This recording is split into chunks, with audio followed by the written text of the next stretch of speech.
Well, how yoga, you see, if the yoga you're talking about is a sport, like, I mean, moving your body in certain way, do it. That is a sport, don't call it yoga.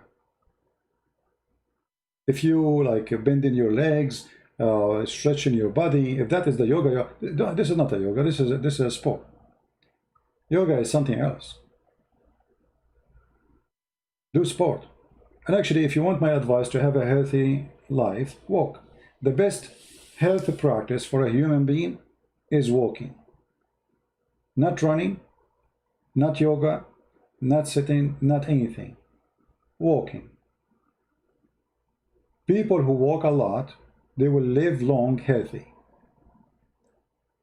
Walk. Walking helps your brain to function perfectly, circulate your blood, make you get rid of poison in your body, make you get rid of a stress you have it through because of the life, bad energy, and you sleep very well. It's perfect. Same time, your heart will not be pumping blood, which will make it go so crazy and so fast, and maybe you have heart attack, or you will die faster because you're running. You are exceeding the, you are forcing your heart to pump way more than it should in normal day life. Walking is the perfect sport. I have my grandfather, I don't know, he lived, I think, 112, 13, I don't know. He walked like a young person as if he is 20 until he died. He don't take a taxi. You want to go somewhere, he walk. If you walk with him and you are young, you will not be able to catch his steps. It helps you to think. It helps you to produce energy, because your body, there's a kind of a positive sport which make you lose energy, but in the same time you win another kind of energy.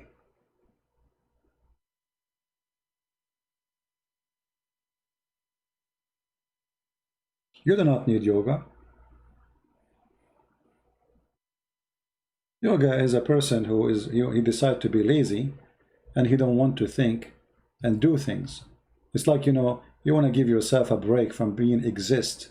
It's like you are going in a mute of existence, not only a mute of sound. Like you don't want to be exist for the coming, let us say, 2 hours.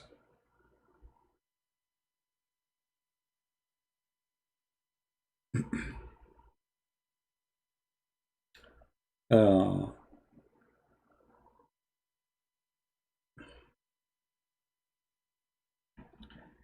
do we have any Muslim have a question, or any Hindu?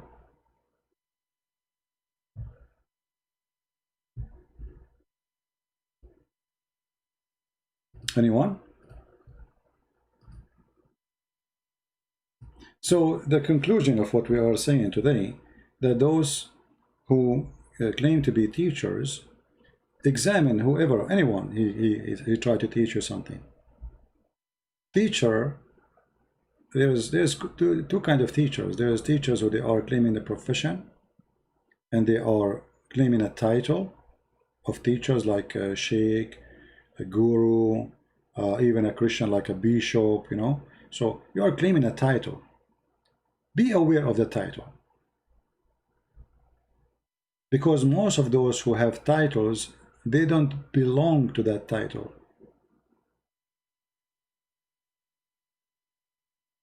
They are false.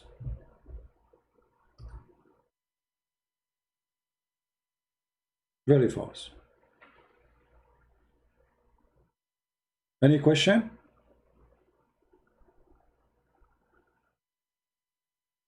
Anyone want to say anything? Mayday, mayday.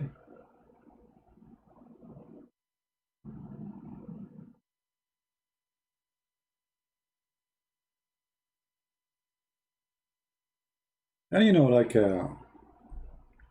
you will notice that yoga is a kind of a popular between people who they have like luxury of life.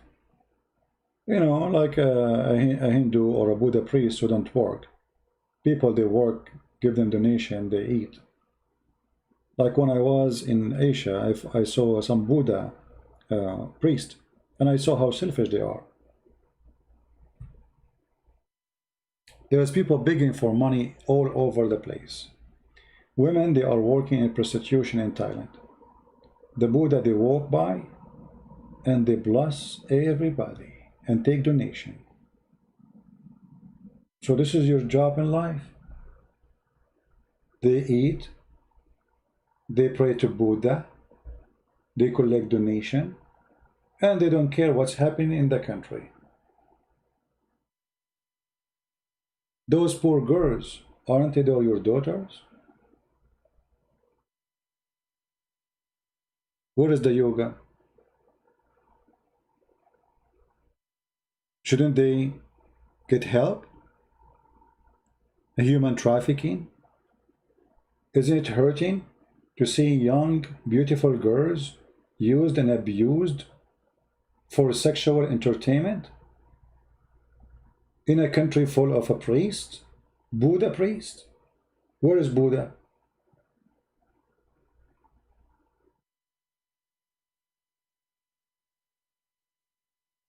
You know what I mean?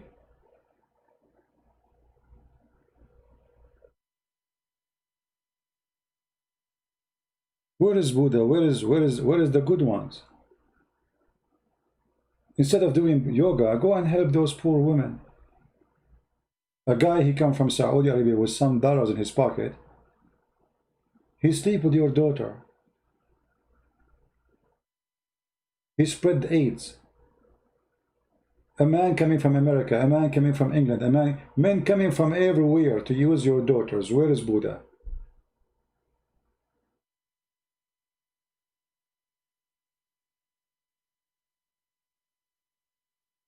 Someone was saying master seed is significant and not in the Bible. Okay, is he a Muslim? The one who was saying that, Maxarak,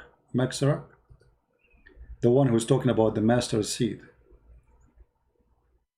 Is he a Muslim?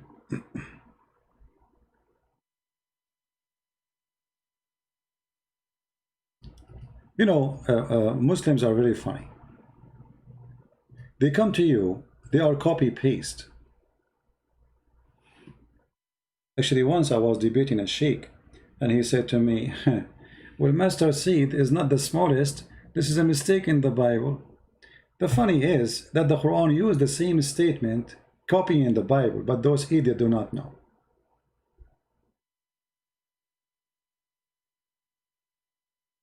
It was a Hindu, no problem.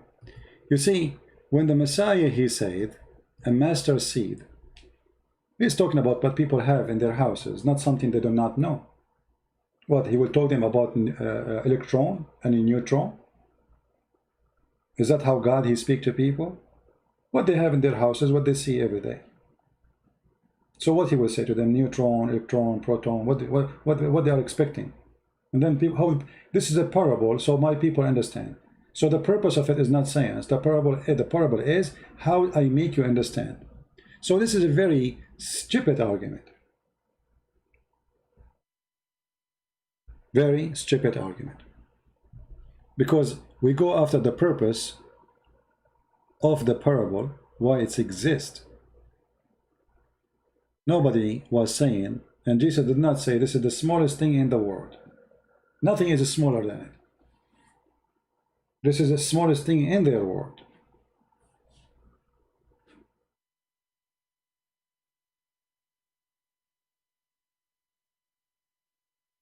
This is why it's called parable. It's an example. It's not even real. So when Jesus speaks about the 3 servants and 1 master, it's not real. It's a parable.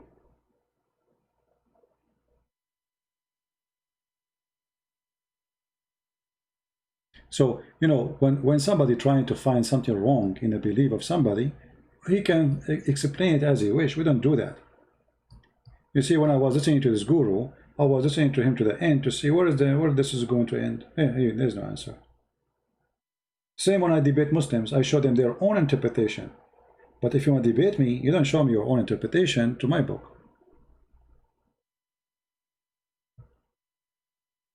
No, you cannot say that, because this is still is a parable. It's not about something for real. It is a parable for you, you might understand.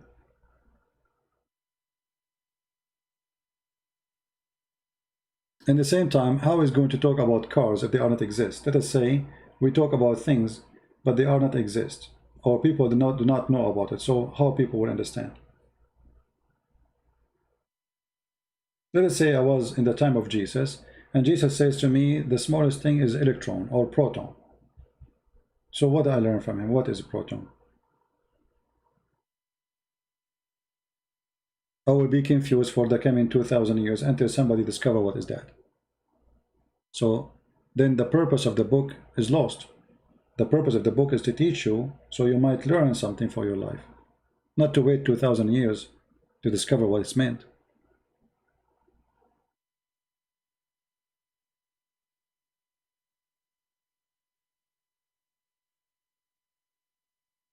The Bible is a spiritual book, is not a scientific book, have nothing to do with science. When an idiot, he just asks us, explain to us the virginity, or sorry, the virgin giving birth. This is not scientific. There is no science accept such a thing. We Christian, we accept it. We don't follow science. We believe in it. Why? Because we believe that God is almighty. He can do what nobody can do. That's why he's God. When we say almighty, almighty, which means all might of power, his power is not limited to our ability. His ability is beyond. So we don't care what they say, and we don't claim that the Bible is teaching us science, and it's not a book of science, and never meant to be a book of science, and it should not be a book of science.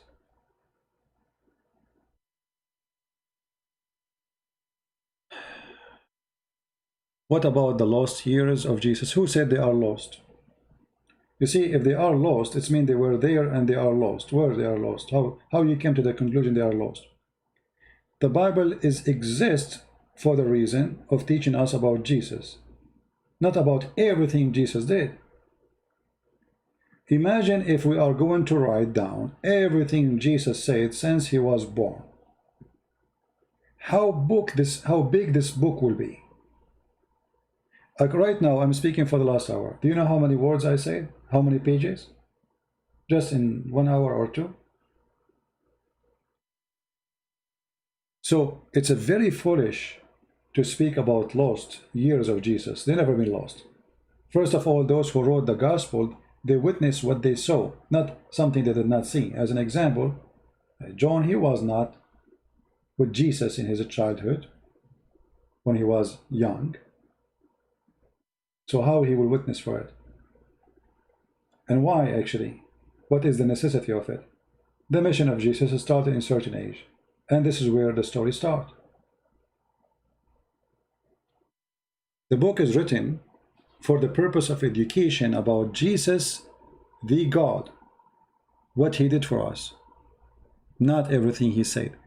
Let us say somebody will say to me, in the book of Genesis, the Bible speaks about how God created the earth. Do you think really the earth creation can be explained by a page? Anyone here believe in that? One page can explain the earth creation? That's impossible. And nobody can accept such a thing. But we accept the book of Genesis because it's not meant to be a scientific book to tell us all the details. If the book will write even how the eye alone, just the eye of a human, or an eye of an insect, or an eye of a fly, is created, you need thousands of pages. But if we go in the Bible, we see in the beginning, God created the heaven and the earth was without form. Very simple words. An easy layout story. It's not meant to be scientific, presenting science. It's just about everything created come by God. Otherwise, if God, he want to give us how he created the manual of creation, we should have a books of millions of pages. We have trillions of species of insect. So imagine each one of them need a book. You know what I mean? So people, when they, you know, if they try to refuse something, they refuse it.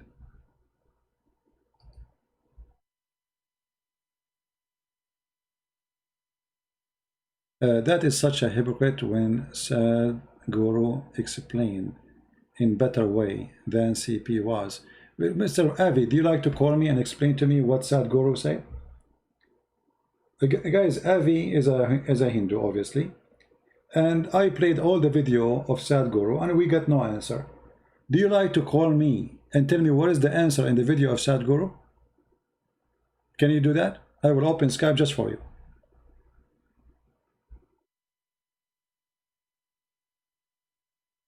What do you think? Stop complaining. I will give you the microphone and you tell me what Sadhguru he said. What do you say? Guys, do you have an excuse to say I did not give? So we played almost the whole video is what? The whole video is 20 minutes. I played. We are in the minute 11 and 32, and he finished the topic. That's it. Now he's talking about different thing. So what do you mean I did not let Sadhguru talk? Do you want to call me? Why you are playing dead now?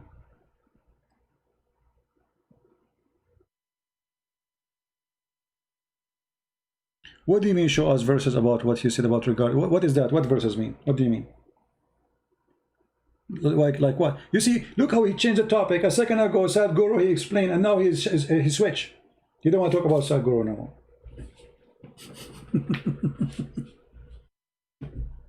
What happened to Sadhguru? You were defending Sadhguru, and now we ask you to call us and explain to us what Sadhguru. You want to change the topic. You are faster than a Muhammadan. You know, Muhammadan is slower than you. They changed the topic after a few seconds. It did not take you 2 seconds to change it. What about you call me and ask me all the questions you want? But starting with what Sadhguru answer was about where was my karma before my existence.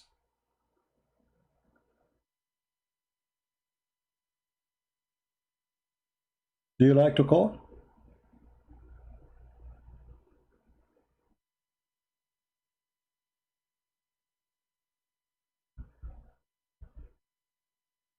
So why you are complaining? Here we go. You yourself, you cannot explain.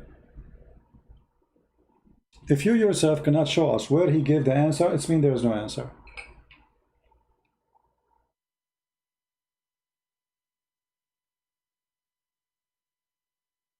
My friend, I don't care what he think. Attacking Sadhguru is attacking Hinduism. Who care? So, I am a Christian. I don't believe in Hinduism. For me, all those religions are false. Do I need to say it to know that this is my position of Hinduism or Islam? I do not need to say it. A Hindu, that means he don't believe in Christianity. He believes it's false too. If a Hindu person, he did not say it to me in my face, doesn't mean he don't believe in it. He believes that Christianity is false. Well, you're right, no problem. So why you get offended?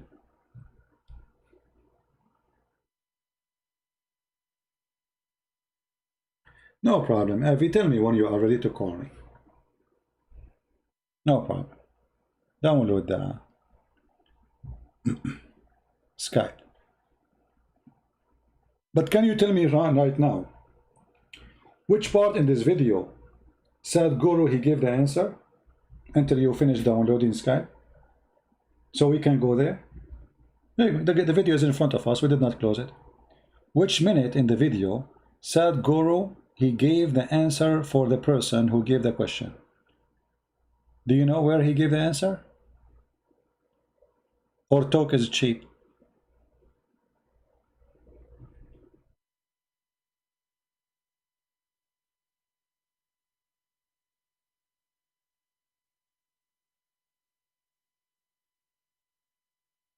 Where to kill women or yoga? This is guys, where it says kill women, go and search it in Google. I mean, you are a Hindu, you do not know. Until the time of the occupation of the bridge, you were practicing burning women alive. Go search it in Google, will take you 2 seconds.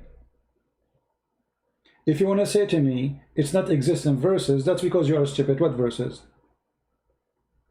That's mean you Hindus practice something is not exist. It's not in your religion, but you practice it. Are you going to say to me that the Muslim, this is a tradition, Sahih Bukhari, Daif? This is the question will be for you. Is it true that until the bridge occupation, when a man he die, the woman she will be burned alive? Yes or no?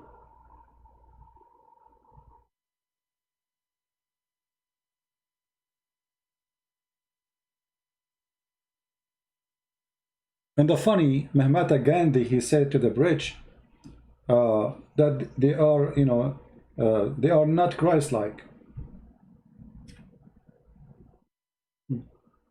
So you are, how come Mahatma Gandhi did not speak about burning women? The one they speak that he was a great man. Where was Mahatma Gandhi? He was waiting for the Christian to come and save the women from being burned alive. Actually, this family, the Gandhi family, is a represent of the Hindu religion. They are the Brahma, and the rest are down. They are the gods of India.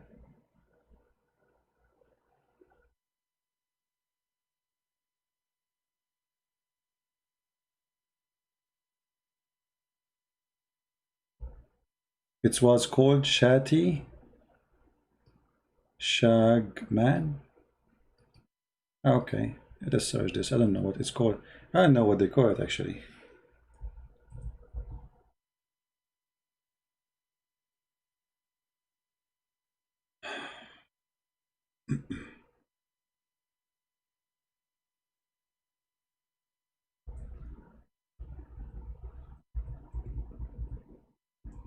Did you download the Skype, Avi, or not yet?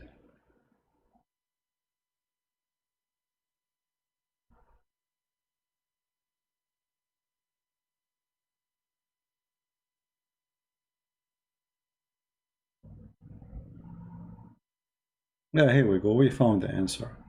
That when in the ancient Hindu tradition called Sati or Shoti, wherein a widow would burn herself to death on her husband, like when they burn the husband. Yeah. What is that?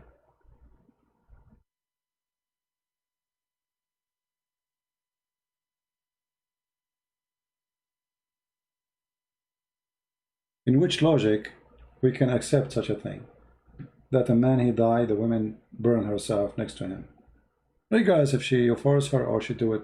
But you made it a tradition. That's mean if there is a pressure on her. If she don't do it, she is the bad woman, obviously. Why she have to burn herself? I mean, what this is about? And burn herself alive? I mean, this is evil.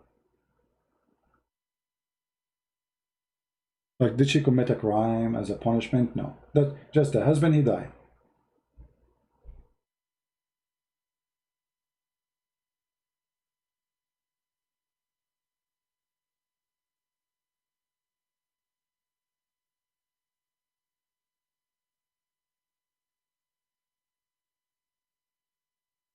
Anyone have a question? Avi, I don't care if you have a scriptures or not. I am not a specialist in scripture of the Hindus, because simply you Hindu don't have a scripture. Since when you have a scriptures? You have 36 billion God. Which scriptures you are talking about? 36 million God. Which one of them scriptures you want me to read for you? You yourself, you will spend your life just to count their names. 36 million?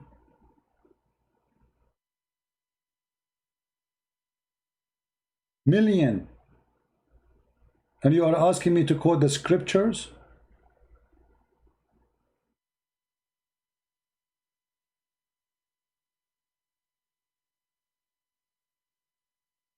And for me, I don't have much knowledge of the Hindu, but what I see in front of me, nothing encouraging. And here we go. This is your best. The guru, he is just saying stupid stuff.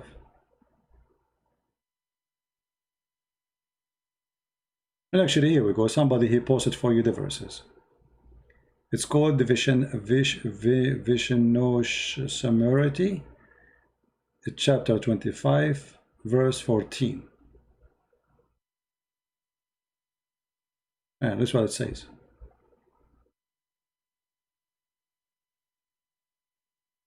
Here we go. Somebody gave you the scriptures.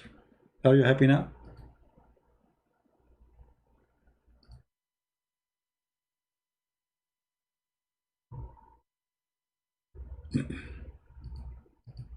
Most of Hindu believe in one God. Well, I don't know. You see, I learned from Sadhguru. He is the one who said we Hindu, we have 36 billion God. So what do you mean all Hindu worship one God? He said that. He said we are rich. He said we have 30 million God. We are rich country.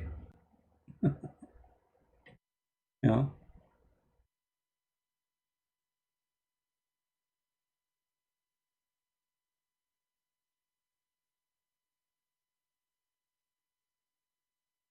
Okay, well, we are not talking about even Hindus. We are talking about Sadhguru himself. So if he is a person who is not Hindu, why you Indian consider him Hindu? When you read the titles, when you read the title made by the Hindus, it's presenting to us that he is defending the Hindu belief and he is a Hindu. Sadhguru and Zakir Naik, what is there in Muslim heaven and Hindu heaven? So if Sadhguru is not speaking for the Hindu, why he's speaking about the Hindu heaven? And why none of you correcting him if he is not a Hindu?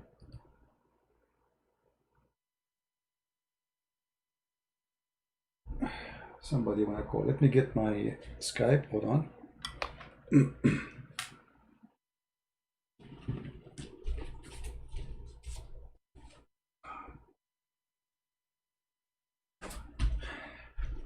All right, let us see.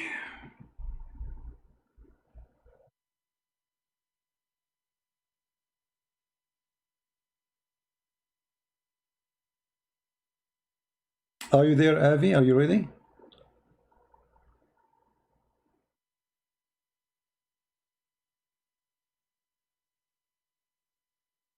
Avi, did you download Skype?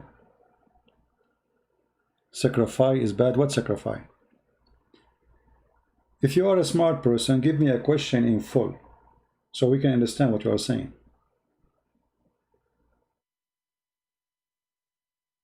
The word sacrifice have a beautiful meaning, but it can be something ugly. Like as an example, a father, he sacrificed himself for the sake of his family. That's a good thing. So what do you mean sacrifice is bad? Can people make a smart question? Is it hard?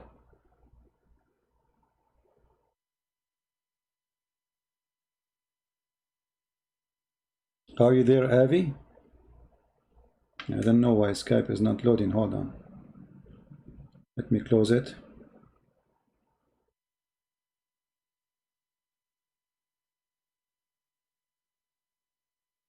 Okay, let's try again.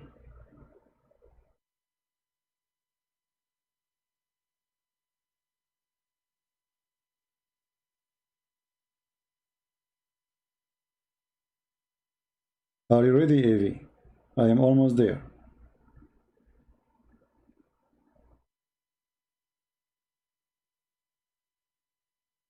Call me, Avi.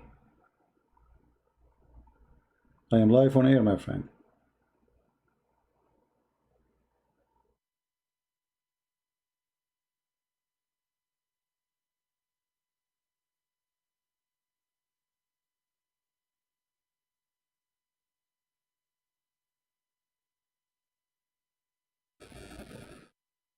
Brahman God in Wikipedia and show everyone. Or Brahman God. I'm not here to read about the gods of the Hindus.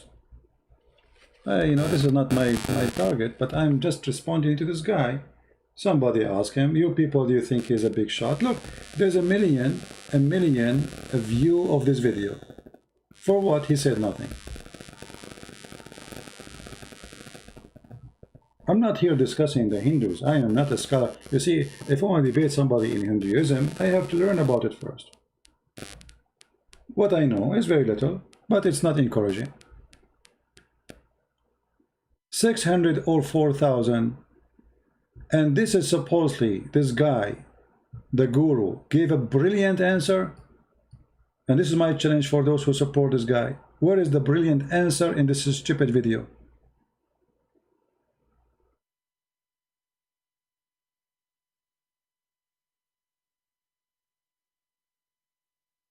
What do you think? This is my topic.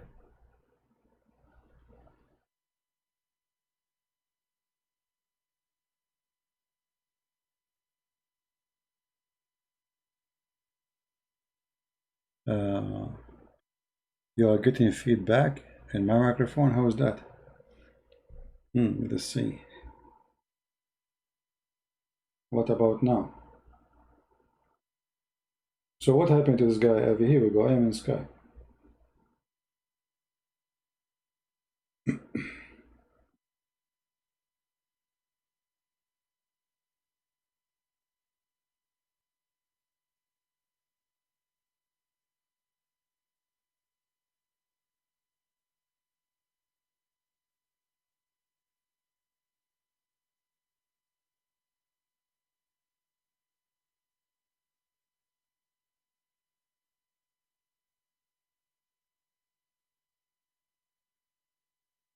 Anyone?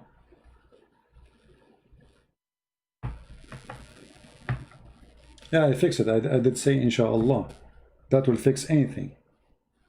Anything you have, you say inshallah, it's going to be fixed. If you don't believe me, I'll start Guru and Zakir Naik.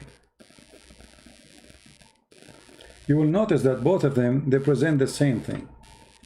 The supporter of Zakir Naik, whatever he says is right. The supporter of this guy, nobody says to him you are wrong. I did not see it anywhere. I mean, is it possible that everybody agree with everybody? With one person? Is it really possible?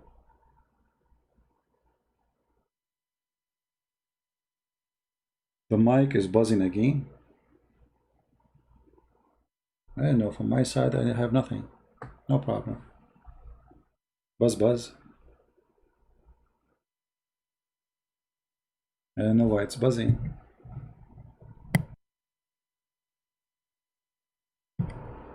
Okay, I think the reason it's buzzing because we were using buzzing.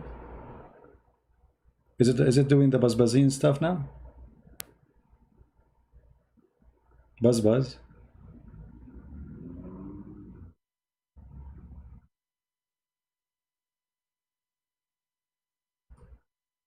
Let us go back to 0, just for the comedy's sake. Waste your time, the decent thing for you to do is… Yeah, and they show you people dancing. Yeah.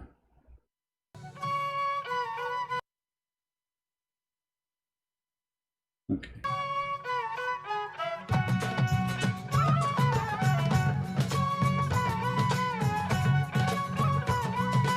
That's the yoga, supposedly. Okay, that's it. Okay. You know, there is a guy, he have a Christian sect in the Philippines. The same garbage. This exists not only for Hindus or Muslims. We Christians, we have false teachers who they bring their garbage with them.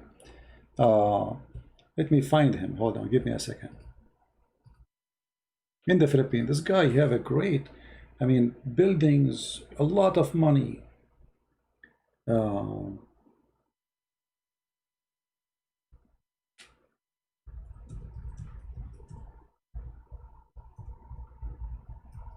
And actually, we contacted them and I offered them to have a debate. The coward, he ran away. But this guy, you know, he can kill you literally. This guy is very powerful. He have millions of followers. You believe it or not? And look what he called himself. He called himself, I am the Son of God. Can you believe it? This garbage exists everywhere. I am the Son of God.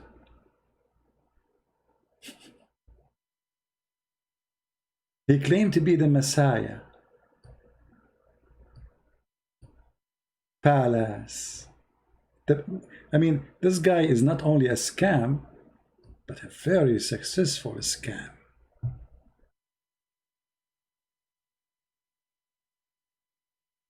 Oh. Once I was sitting with a group from his false church, and they wanna, supposedly, you know, they heard about me and they came, they said, can we talk to him? They talked to a group talked to me, blah blah blah blah, and then they came and they have a tablet with them and they want to show me some videos. Let me see if I can find you.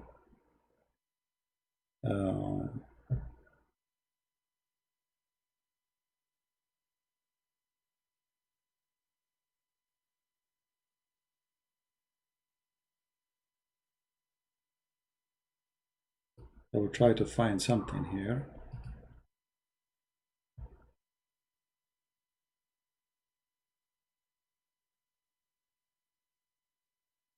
I'm trying to remember the name of their church. False church for sure.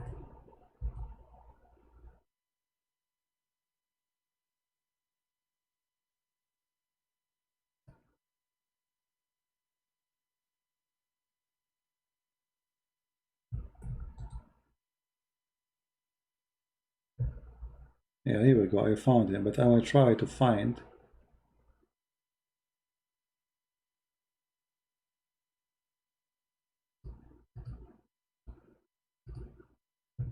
some videos. If you go to their, if you see their videos, they have a very professional TV station, and always those who sing, they are very good looking, and the camera only in a very good looking women and handsome men. Not a single person in this false church is not good looking. So anyway, those people, they came to me and they were like asking me if I like, they invite me, actually, they offer me free accommodation, meet the Son of God.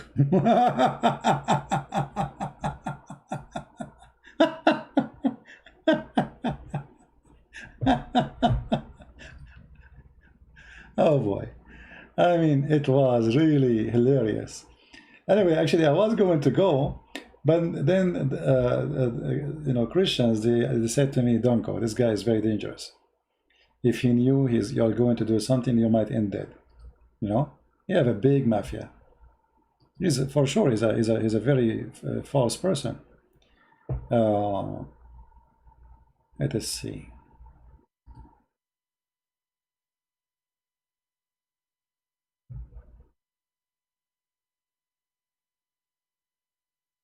And this guy, he have now branches of his corrupt false church everywhere in the world. He is the devil himself. And money is talking.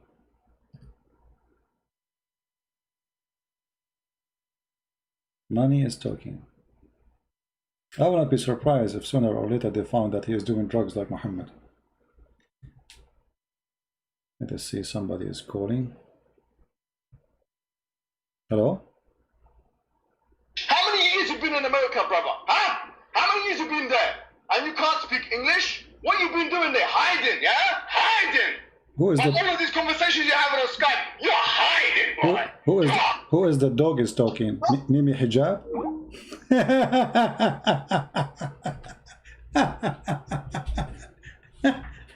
You know, the first I thought it's a German shepherd, but it turned to be Mimi Hijab. But the coward, he hung up on me.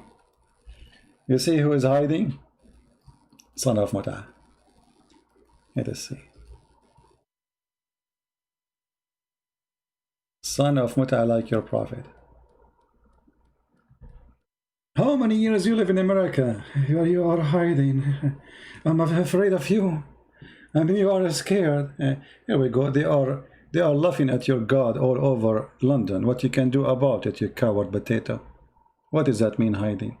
Are you threatening me? Coward. You don't dare. Get closer. Yeah. Yeah, here I like, I'm looking for the videos. I mean, there's endless videos of this false church.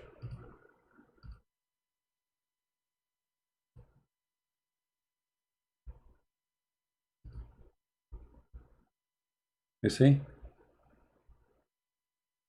This is the guy who he claimed to be the son of God.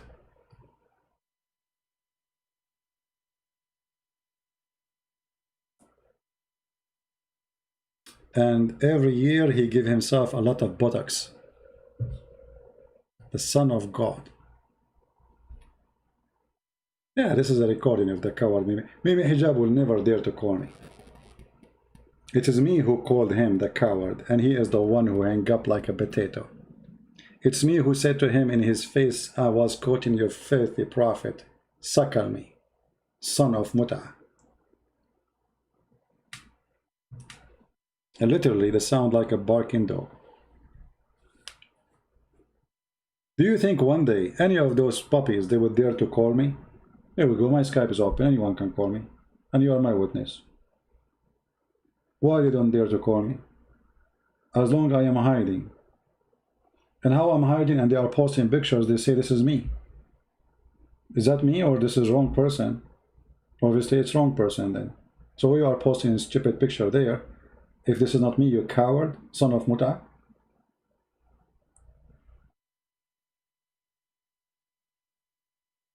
Do we have any brave Muslim? Ah, brave Muslim, you're right.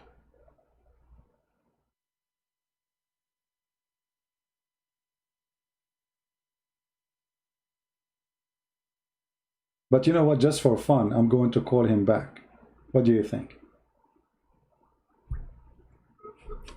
We want to have fun. Let us chase him.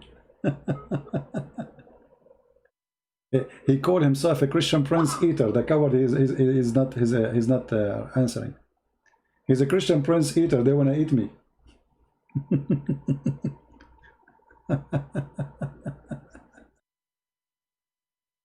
They see me in their dreams. Cowards, all of you. Not even one of you dare to call me. If yes, prove me wrong. I am the one who opened his Skype and he say anyone can call me. Actually, I forbid the Christians from calling me.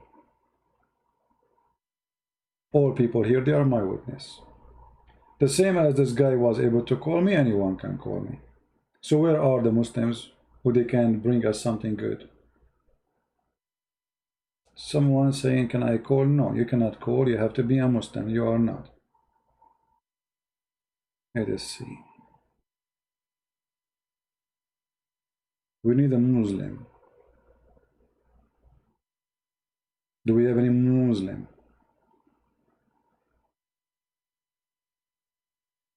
No, this is a Muslim.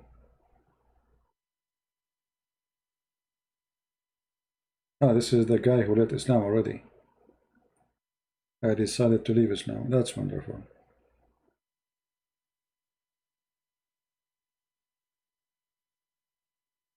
This guy who called me as a Muslim, he left Islam.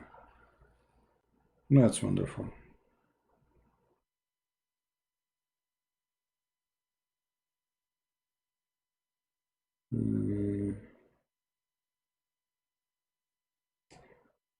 Islam media. Let us see Islam media. I don't know if he is online or not. Islam Mulia. Islam Mulia.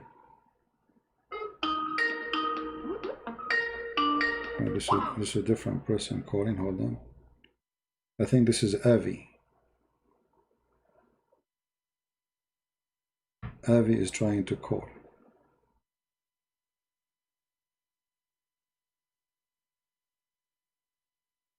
Make a normal call, Avi, not join call. I don't join call. What does that mean?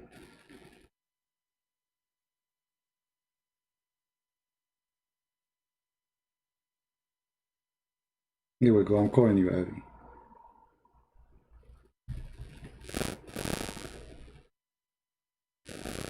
Looks like internet is not good for Avi.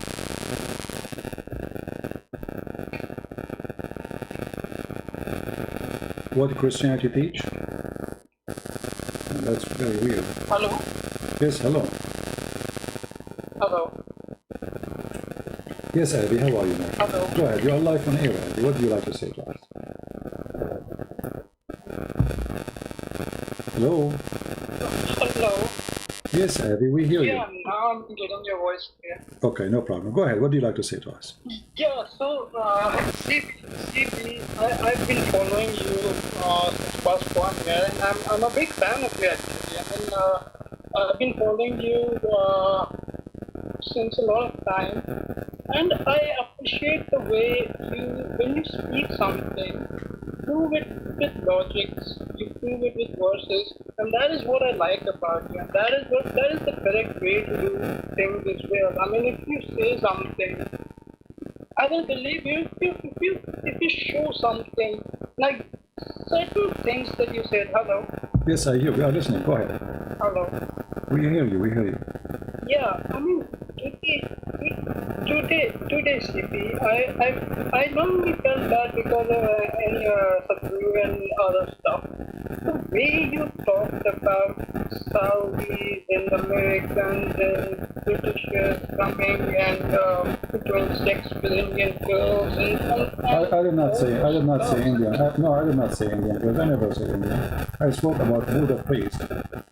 I said I went to Asia and I was speaking about Thailand, and I saw how Buddha priest. You did say that it's in this video. It's in this video itself. So No, I did not. I never said India. No, don't say India. India is not a tourist direction for sex. I was speaking about Thailand. I never been in India all my life. I never been in India.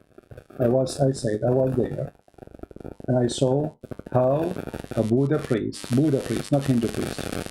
Buddha priests are located not in India. They are located in different places. So I saw Buddha priests.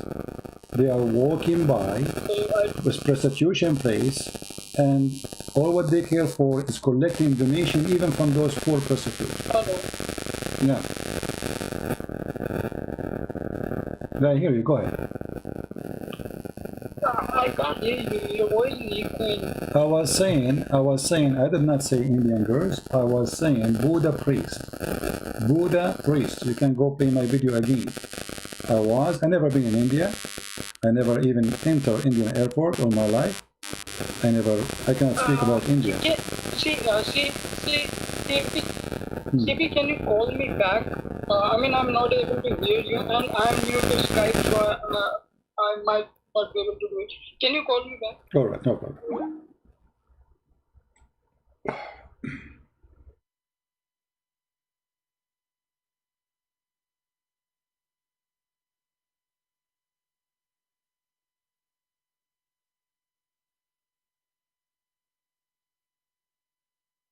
Oops.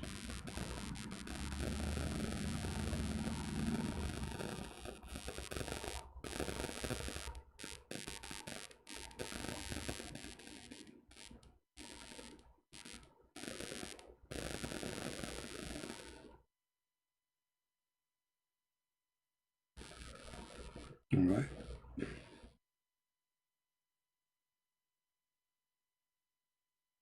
Send me a text message because for some reason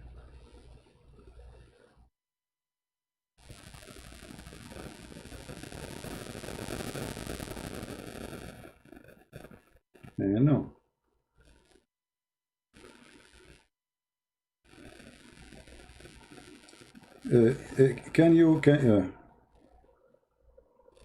I lost you again.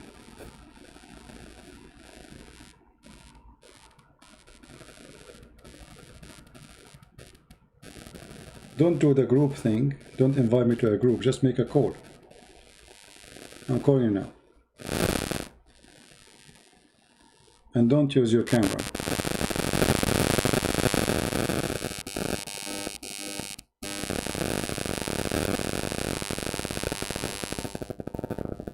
Nothing is working.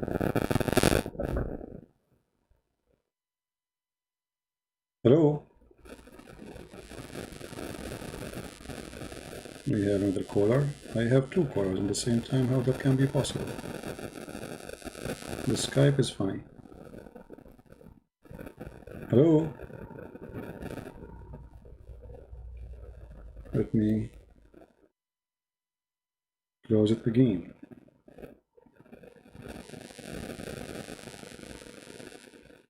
the Skype freeze.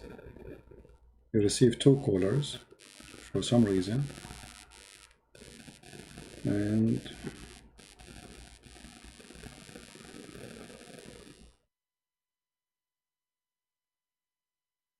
anyway, I don't know. It's not working, Mr. Avi.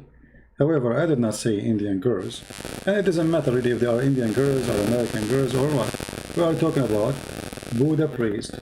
They walk by prostitution place and they ask prostitute. They bring them the bag to collect money from them. I mean, those women, they are selling their body to make the little money they are making, and you want to take their money?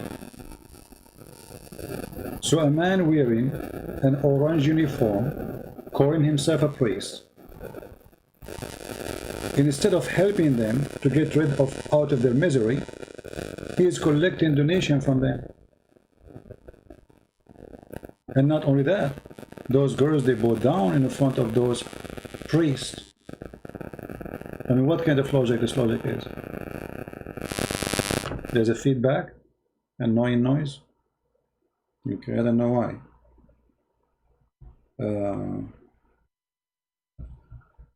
Let's see. We have somebody try to call. I don't know who is he. Let us see.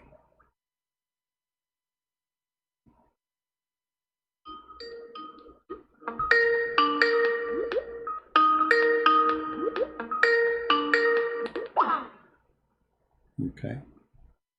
Well. Hello? Hello?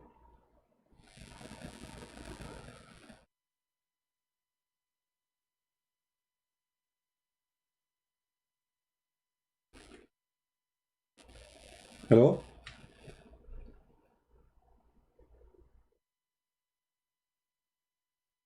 Look like they have bad internet. Hello? What we can do?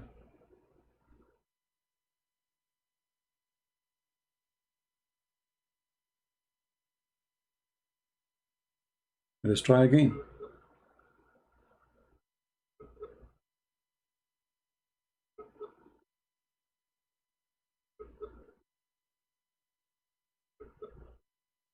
Do you still have a bad noise there?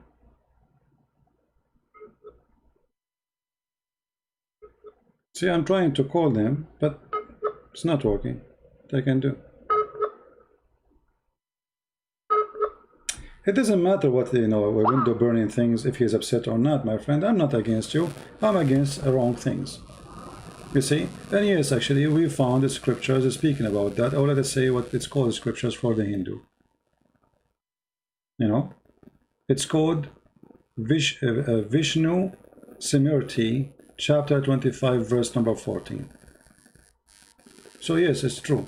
It exists in the teaching of Hinduism.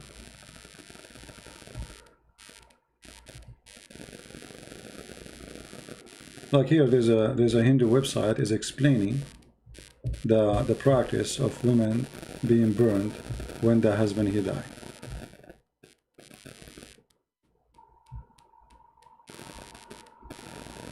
And if this is just a tradition, so why the priests allow it?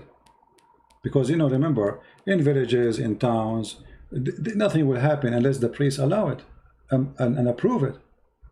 So it have its roots in the tradition and in the religion. A woman, she burned herself. Why? Is that right?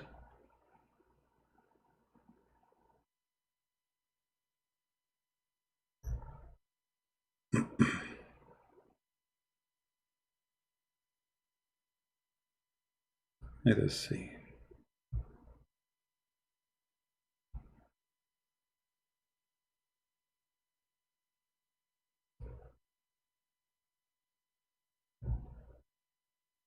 I understand that you as a Hindu, you will be upset. You will not like what you are hearing. But if what you are hearing is what is there, don't be upset from me. For me, I never been in India, and I don't know. I learned those things by reading. And I learned that it was the Christian missionaries after the British occupation who stop such a practice where the women, she will be burned, or even they call it volunteer burn, but she is forced because this is a tradition. The guy, he die, so the woman, she will be crying so hard, not because she loved her husband, but because tomorrow is going to be her her funeral of being burned alive. I mean, how that can be right? So when you say to me, show me, if you say something, show me reference, here we go. For me, actually, I did read it. I don't know even the reference where it exists, but somebody posted, here we go. This is what they are saying. Vishnu Simriti 25:14.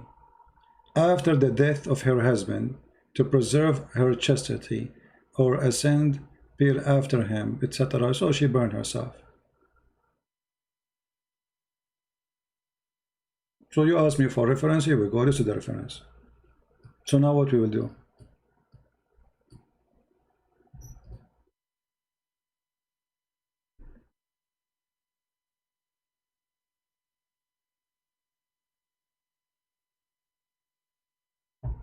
Do we have anyone want to say anything?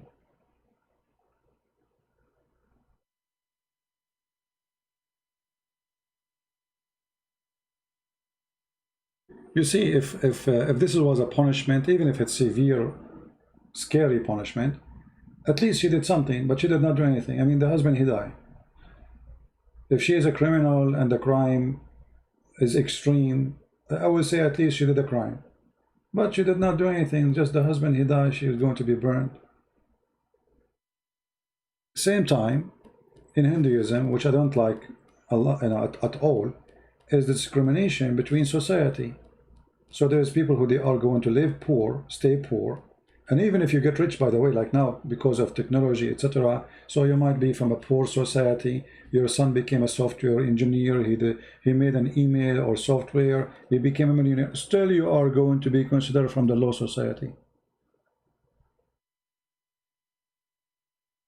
Because obviously Hinduism discriminate you, the same as the Islam discriminate.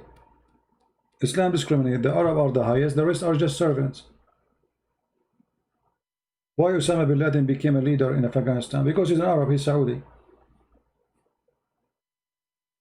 Why the Arab, they are not equal? Because even Arab are not equal.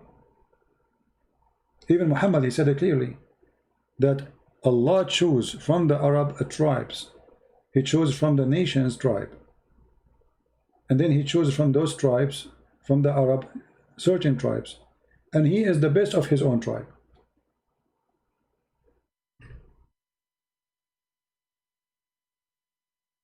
Right?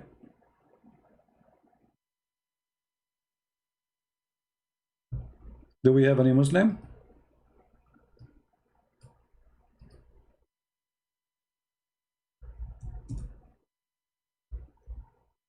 Allah chose Banu Hashim, and he is the best of Banu Hashim.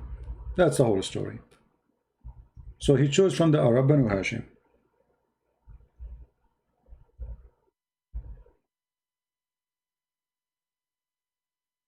And Muhammad supposedly is the best of mankind. You see, when the Bible speaks about choosing people, Bible does not make the Jews holy and the rest are not a human or less. God in the Bible says God is with those who they are with him. The rest of the world were not worshiping him. As simple as that. This is what chosen people mean. When the Jews themselves, they are against God, God was against them.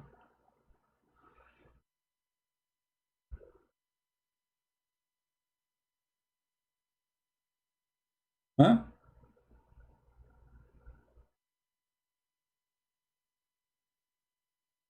Any Muslim?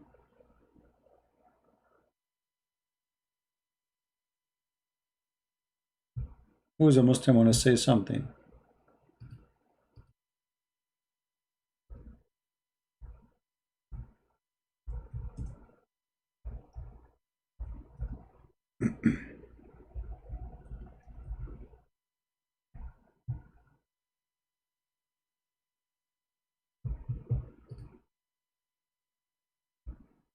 Nobody? So if you are a Hindu, my friend, don't be upset. For me, I speak anything against anything I see wrong. I'm not even speaking against Hinduism. I'm speaking against this guy who is saying things does not make sense, presenting himself as he's a guru. So if you are a person who believes that this guy don't present you, we'll make a video, show the Hindus that he is not what he claimed. Right? Everyone here knows. Like as an example, there's a person, he claimed to be a priest. His name is James White. I made many videos getting him busted. But he is a priest, supposedly. He is a priest in a church. He have a PhD. He's a doctor. And he say he's a Christian. And he debated Muslims about Christianity. For me, I believe that this guy is very dangerous. Nobody should listen to him.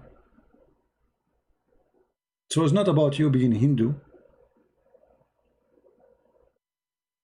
It's about wrong or right. There's a person, he claimed, what his name? I forgot, Toriva Singer or something. He's a rabbi, a Jewish rabbi. I'll whip the floor with my shoes with him. He's a rabbi, he's a Jewish rabbi. It doesn't matter. All right? So it's not about you being a Hindu, it's about being wrong.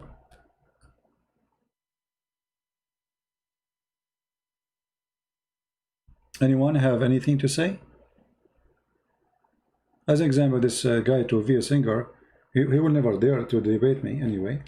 But he is a hypocrite who lives in Indonesia. He's married to Indonesian women. And he knew he cannot say anything wrong in Indonesia, otherwise they will kick him. And in the best scenario, he will lose his business as a Jew in Indonesia. I think he sells jewelries or something. And he claimed to be a rabbi, but there is no way he can be a rabbi. He will never dare speak wrongly about Muhammad or Islam.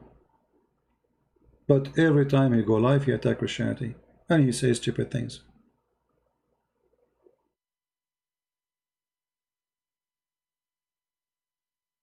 The Hindu have 5,000 God? Well, I don't know. I heard the guru, Sad Guru, he says we have 36 million. He said we have 36 million God in the video.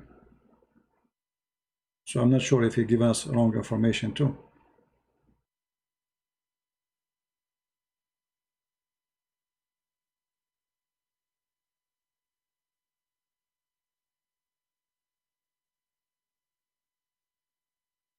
Any Muslim? Any guru? Any guru want to say anything to us? We take calls from gurus and we take calls from Muslims.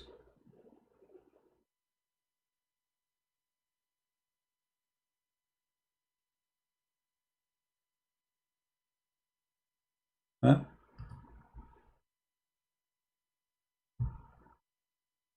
And what I find it embarrassing, that in description in his channel they say, or whatever this channel present, he gave a brilliant answer.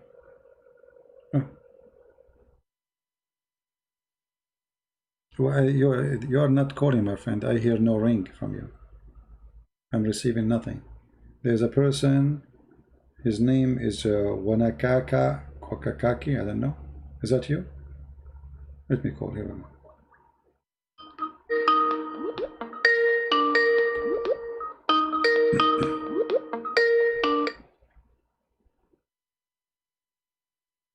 Hello? Hello? Yes. Hello? Yes, go ahead. You are live on air. Pardon me? You are live on air. You are calling me. Yes, yes. All right. I'm not Muslim, I'm not guru. I'm just calling to just say, hey, Bo, I champion you, continue, you're doing an excellent job. And I really, really was touched by the guy from the French Muslim who you really spoke to so cheerily. And I want to say, we are praying for you, we are backing you. You have you're not politically correct, but you're God-fearing and you're doing an excellent job. So I just wanted to say that. Thank and you you very have much. people who are just backing you in prayer, just keep on.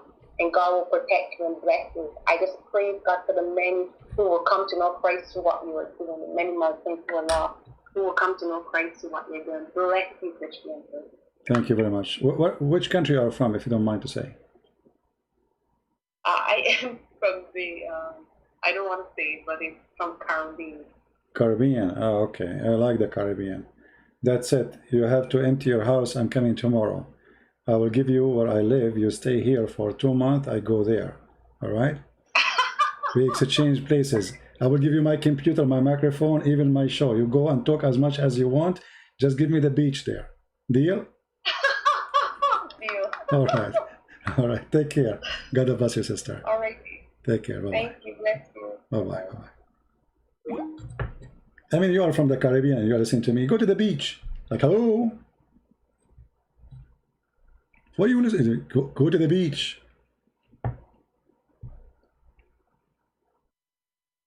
Instead of listening to the sad guru, this idiot talking nothing, saying nothing, go to the beach. You're living in the Caribbean, listening to me. I feel sorry for you now, actually. Like, come on. Go to the beach, you will see God there, the glory of God there. The amazing beauty created by God is there. The fingerprint of God there. The art of our Lord is there. Each time I see the beauty of the nature, I believe in my Lord way more. Incredible. Today I was out in the yard. I planted a new tree. And guys, I love those trees. And I don't know, like each time I see it, I see that how amazing God is. Even tree can make you love God. All what you need is just to have the eyes to look in the right way. And then you will see the beauty which you will enjoy. And for sure, I was joking with you about why you are listening to me. But yes, God is everywhere. And if you live in the Caribbean, I mean, God, He bless you with a lot of things. And you will believe in God way more when you see His handwork.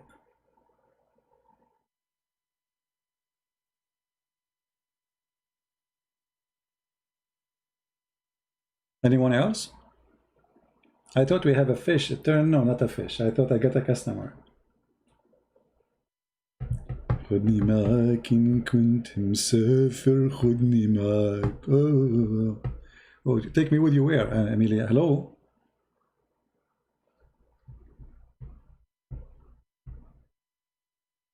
If I go, I will go alone. I will not even tell anyone where I am. All right. No, it's not the nature is true beautiful. It's God beautiful. That is not the nature. That is God. See, the beauty is the beauty of God, because nature is not beautiful unless there is a beautiful God. He comes with such a beauty. In order to generate a beauty, you have to be beautiful yourself, extreme beautiful.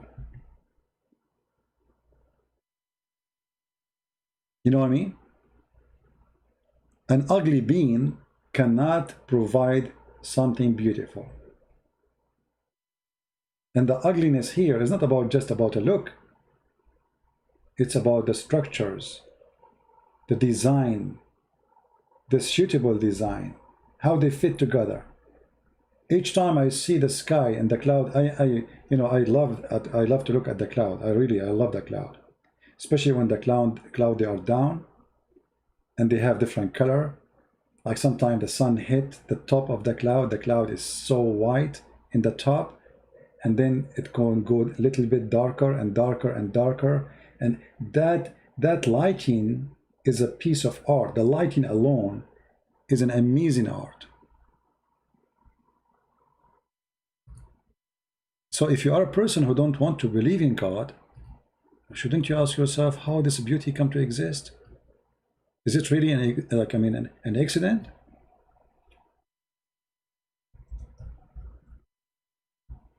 That is impossible. This is a kind of a very high quality designed. I mean, look at this cloud. I just searched for a picture. Let me put it for you on the screen.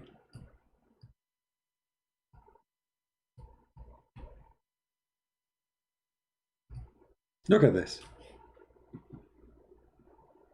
How we can describe this?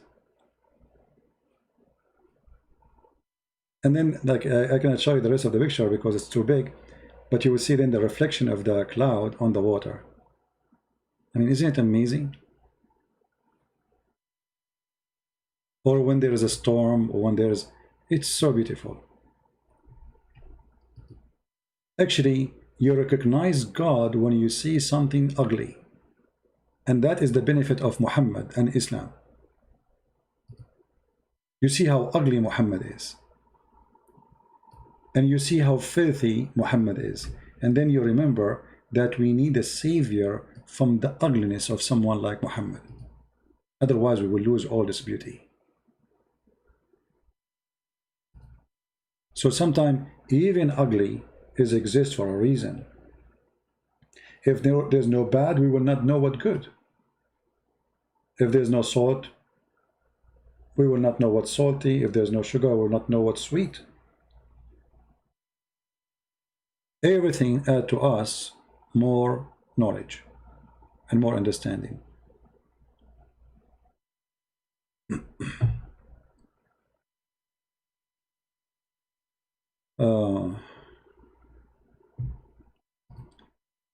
Do we have any Muhammadan? Want to say anything?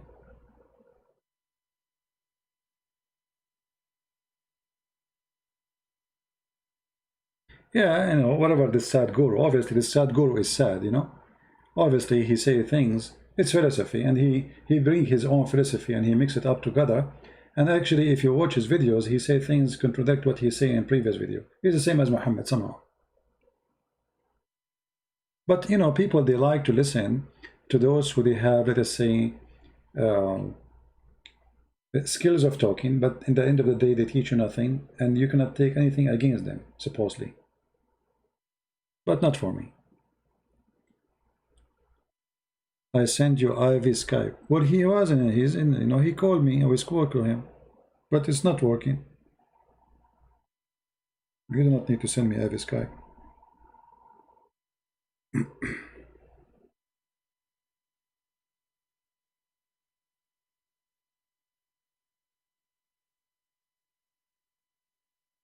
Yeah, it's not working. Anyway, I don't want Avi to be upset, but Avi, I don't take a side. You can go search right now. You will find Christian Prince making videos against someone who claimed to be Christian. Christian Prince making videos against someone he claimed to be a Jewish rabbi. Refuting Jewish people. I don't take a side, my friend. I don't care if you are a Hindu or not. With my respect to you, I take a side of the truth. Anyone he speak wrong, he says something stupid, I will be against him. And especially, and I'm talking about against him as what he said, not him as a person. Otherwise, I have no problem with this person. But isn't it embarrassing that tens of thousands of people, they sit and listen to this guy saying this rubbish? Isn't it? And why nobody from the Hindus make videos to expose his lies? Do you really accept as a Hindu what he said? That there's no creation, there's no creator? Is that what you Hindu believe? So what the word God mean for you? If there's no creator, that means there's no God. So what God? What is this word idea of God then? What make him God if he created nothing? You know what I mean? When this guy in the video, he made it clear that there's no there's no creator. Then why you believe in God? Why you claim that you have God? And what is God then? Is God is somebody like he is an officer working for a company or something for you? Because this is what he said. If we go right now and we listen to the video again, you know, which is boring. I don't want to annoy you, but we can listen to it again.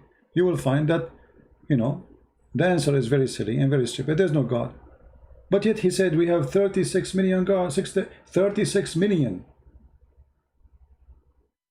So what is God then for you?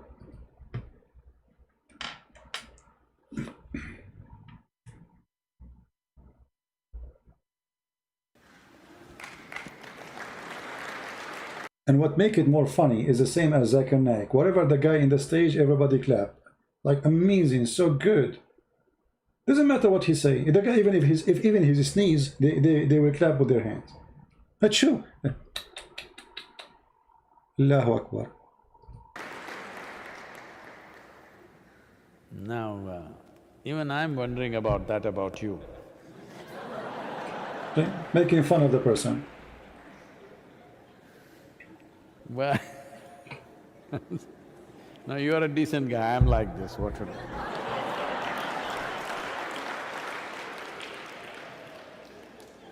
The one is asking me, Battle of Abu Bakr. What is Battle of Abu Bakr? What is that Battle of Abu Bakr? Make it clear. Let's take that question further back. It's not just about your birth. Well, in the yogic culture, there are theories which are explained in the form of dialectical stories, how Shiva was like Shava. Shava means a corpse. He was inert, phenomenal energy but inert. Then energy or Shakti came and danced around him, upon him, then he got kind of woke up. Well, we are, picturizing it as a man and a woman, but that's not what we're talking about. Inert means nothing happening, no reverberation. No reverberation means no creation. Energy got introduced, reverberation started. From a simple basic reverberation, it got more and more complex. As reverberations became more complex, it became matter, matter became small molecules, they became planets, planets became many things, life happened, variety of things. You know the evolutionary theory from there on. Evolutionary theory only starts after life has started, or at the beginning probably. But if you go back, creation itself, we may not know the exact trajectory of how it happened, but we approximately know how it happened, even as per modern science. So in the modern scientific parlance, the same thing is said today that if you apply energy, not even into it, just around it. Suppose you create vacuum in a container and apply energy not into the vacuum, just around it, virtual protons and virtual neutrons will erupt. That means creation begins to happen. Proton, neutron. Is that really what the creation is? What this guy is talking about? So all of you Indian engineers, doctors, scientists, I mean, India is a country full of really very smart people. Is what he is saying any close to accuracy? If you have a vacuum and then you put energy next to it, creation started? Is that true? Can we do that? Can we practice this in the laboratory? Even in the laboratory, which is not an accurate practice. Because remember, in the laboratory you are forcing things to be there. It is not a natural thing to be there. You know what I mean? This is why it's a laboratory. So I can bring things, they will never meet together unless I bring them in the laboratory. And I put them next to each other or mix them together in the laboratory. But in real life, never happened. So it is true that in the laboratory, if I bring energy next to a vacuum space, creation started?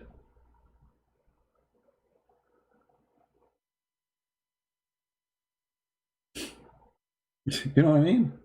That's not true. That's a person throwing words. And if you go back in what he said about the creation, you would die laughing. No, even in laboratory, they were not able to do it. You see, they tried or they created a machine to resemble the Big Bang. I don't know if you heard of it. Cost them I don't know how many $1 million. I forgot which country. I think in maybe Norway, Sweden. I forgot. It's in Europe. So they made this machine simply because they want to create They want to do the Big Bang. After all the money they spent, they could not create even electron. They created nothing. Right? Nothing.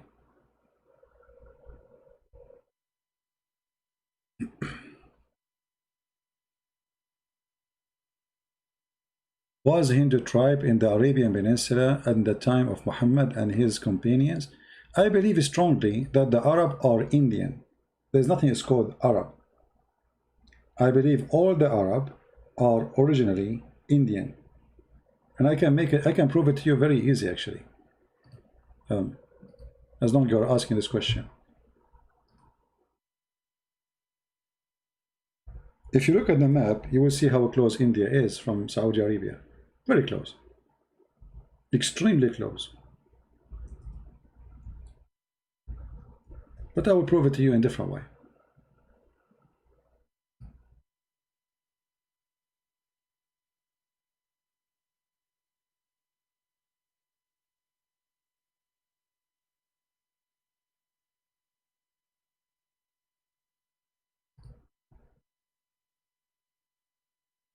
Let's see.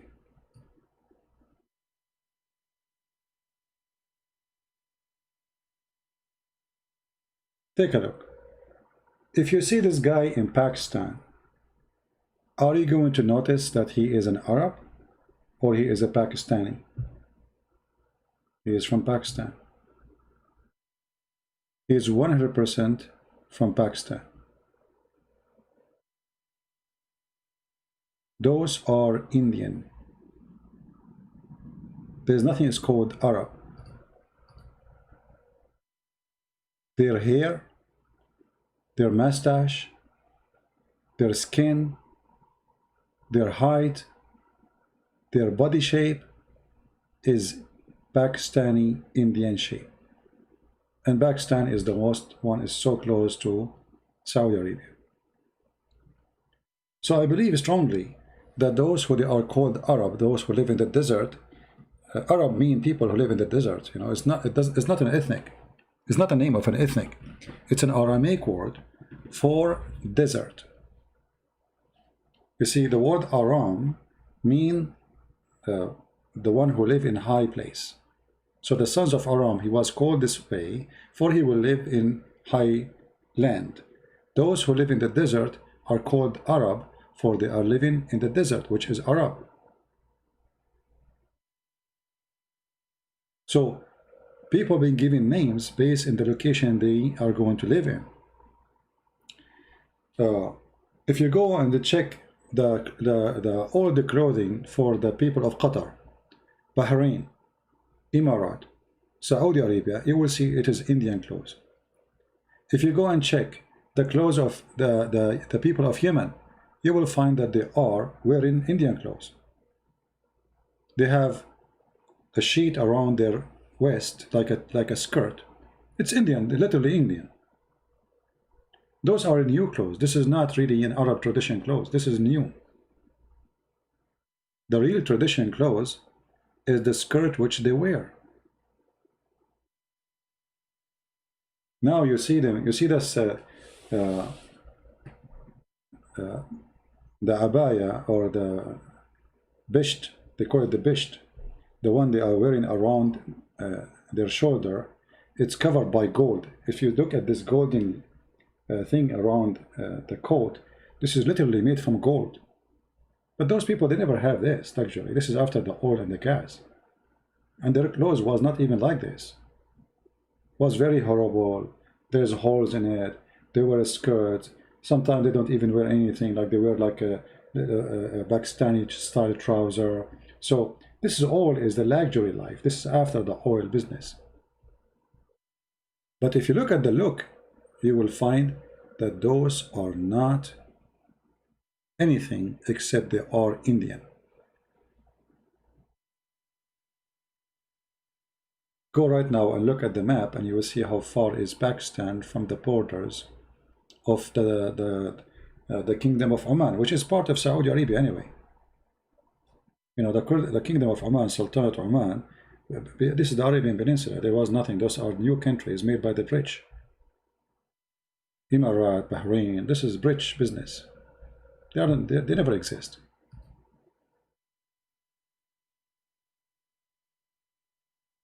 All right.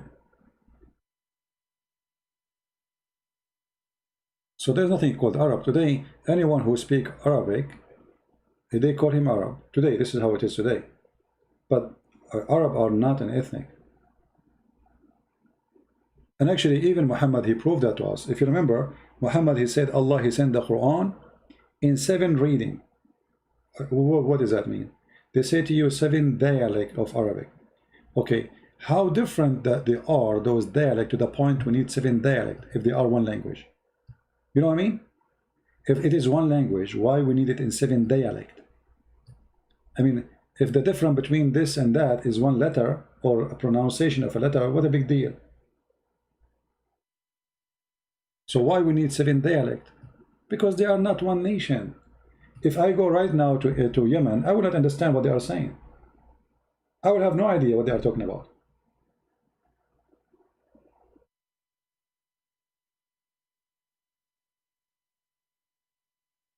But they claim that they are Arab. So how come we don't understand them?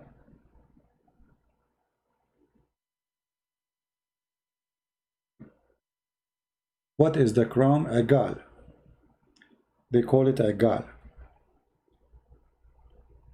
This is just to, it's a weight to weight up your scarf so it doesn't fly with the wind. It's not really, I mean, it's just, all those things, by the way, is made by the Aramaic. This is a clothes given to them by the Aramaic. Those people do not know how to dress. They never make even clothes. The Arab, they used to buy their clothes from the Aramaic. They exchange with them their animals, and the Aramaic gave them the clothes. They didn't know how to make clothes, they didn't know how to make swords, they didn't know how to make anything. Even Muhammad himself, he used to go in trade business with all the way to Syria. And the trade business is very simple. They take animals, palm date fruits, whatever they have from the nature, and they exchange it in Syria with swords, clothing, jewelries, etc. Why the Saudi fight in Yemen? Because the Yemeni controlled by the majority, which is the Houthi. Houthi is a form of Shia. They are kind of Shia. So the Shia, they are taking over Yemen, and that is a big risk for the Saudi, who they are Sunni. Which means if the Shia of Houthi, they took over Yemen, that means Iran is in the border. That means Saudi Arabia is surrounded from many directions by the Shia.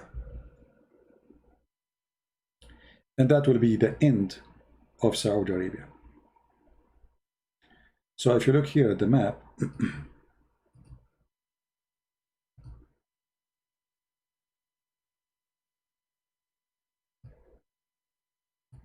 see, this is the new map. Those things are not exist before. I mean, like now, how Iran is located, how Pakistan, there was no Pakistan. All of us, we knew this is India. There's no Bangladesh. This is India. India is Pakistan and Bangladesh and India today, and Sri Lanka. So the same for the rest. Saudi Arabia does not exist. There's nothing called Saudi Arabia. It's never been one country, never been united, never have a king, never. So when the British, they took over, and the French people, they took over most of this territory, especially the British in this area. They divided, and every sect took over a place. As an example, for a certain time, Egypt was all of it Shia. All of it, imagine.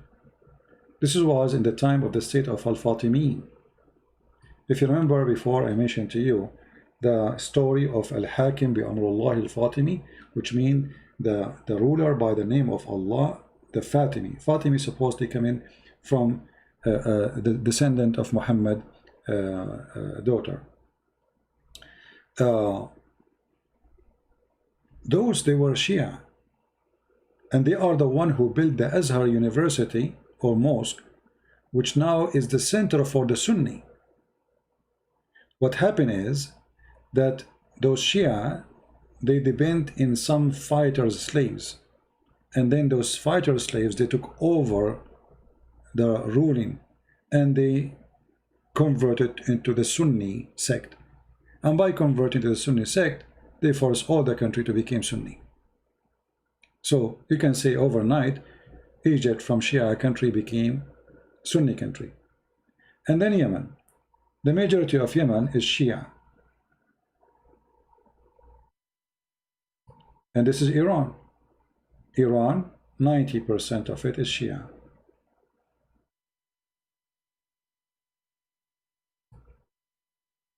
And this is Saudi Arabia. So now Egypt is not Shia no more. The Shia are minority. But Yemen have a great number of Shia. So now Iran is just a few kilometers. Actually, there's an area where it's not even 2 miles or 3 miles from United Arab Emirates, here in this area. You can see Emirat by your eye. You don't even need to go and take the boat to see it. So it's very close. And there's a great number of population in the state of Bahrain, the kingdom of Bahrain. He made himself a king, this idiot. So, and this is Bahrain here. The Saudi, they made a bridge between them and the Bahrain in order to let us say change the demographic population of Bahrain, so Iran cannot claim it later, because if the Shia are able to take over this little island, then this island will be so close to Saudi Arabia. It's just 1 or 2 kilometers away from Saudi Arabia. If you zoom in,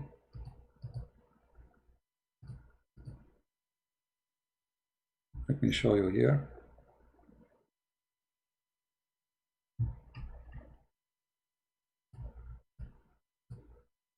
See how Bahrain is? This is Bahrain.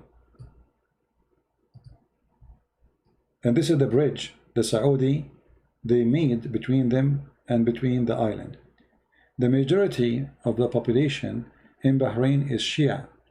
This is why if you go to Bahrain, you will find that the police is not even Arab, they are from Pakistan. The king of Bahrain, he is bringing people from Pakistan who they are Sunni, and he give them citizenship in order to make a balance in his island against the population of the majority Shia. The people of Bahrain who they are Sunni, the native, they are a very small tiny number of minority, and the Shia, they can overthrow them very easy. So the Saudi, in order to solve this issue, they established this bridge. Let us zoom in. Maybe we can go in the ground actually. Maybe we can go in Google Earth. We go in the ground, let us see. I don't know if we can go. Here we go. See, you see how close it is to Saudi Arabia? This is the bridge. It's not really a big bridge. Look how easy. See? That's it. This is the distance between Bahrain and Saudi Arabia. So if Iran was able to control this area because the population is Shia, that means Iran can destroy. That's very easy for Iran. Now they will have a very front line on Saudi Arabia. You see it?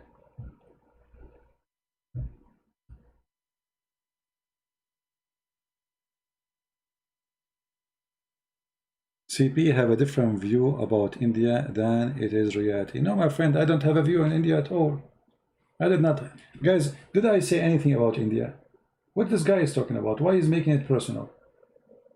I did not even speak about India. Actually, I said the opposite. I said Indian are smart people. How come nobody is getting this guy busted? What is the engineers and the software engineers and the doctors of India to say to this guy, the creation is not a creation. This is not a creation, what you are saying in the video. It's you who have it. You are not listening. You are stubborn. And you are upset just because you are Indian and you are Hindu. And whatever I say, you are upset. You don't want to listen.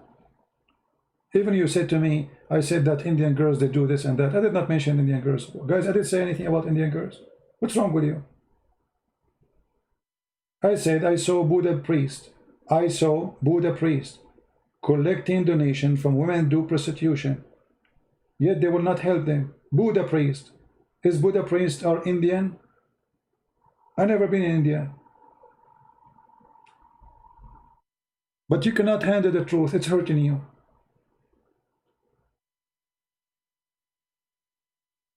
Anyway. So Shia and Sunni, there's a huge problem between them, and one of them have to kill the other one. They will never be friends. Never. And Saudi Arabia, actually, the only reason for Saudi Arabia to be exist until now is, you know, the USA. Otherwise, Iran, they can occupy Saudi Arabia so easy, extremely easy. I mean, those Arab are no match to fight Iran. You know, remember, those are the Persian. Persia one day used to be the enemy of Rome, which means it was a super power. So they are no match in everything. The way they think, the culture, education, even population. So if the Iranian, they decide to invade Saudi Arabia, I assure you they will take all over Saudi Arabia in a few hours, not even in a day. The same as Saddam Hussein, he took over Kuwait in less than 6 hours. He attacked in the morning, by 11 noon time, he have the whole country. So now the Shia, they are extending their arms. They are building a military base to train militant fighters in Ghana, in Chad, in Niger, in Nigeria, in Mali, in Sudan, all over the place. And they have a huge population in the south of Lebanon, Hezbollah. And they have a great population in Iraq. So look, the things is getting really bad for the Muslim Sunni. The Shia, they are growing in number, and they are growing in power, and they are surrounding the Sunni. So this is Iran, and this is Iraq. Iraq was controlled by Sunni, by Saddam Hussein for a long time. And before Saddam Hussein was Sunni too. But then George Bush, he decided to change history. And he did. He took Iraq from the hand of the Shia and from the hand of the Sunni, and he gave it to the Shia. So now Saudi Arabia have a huge borders controlled by Shia. Iran have a huge control and authority over those Shia in Iraq. This is why we saw Trump, he ordered the assassination of one of the Iranian leaders in Iraq. What he is doing there? I mean, he is an Iranian military general. What he is doing in Iraq and Syria. Add to that, that Shia, they took over Syria for a long time. The Alawi, they are a form of Shia. And now Iran have about 200,000 soldiers inside Syria. Here. And Hezbollah too. So things is not getting good for the Muslim Sunni. There's Shia from behind them in this area.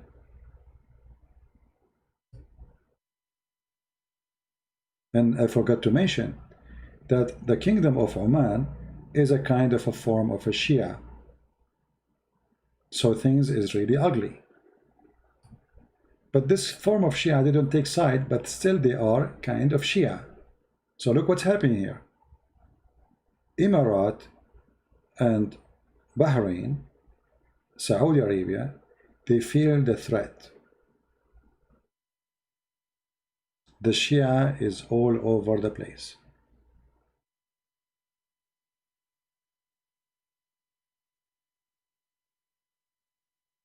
Any other question?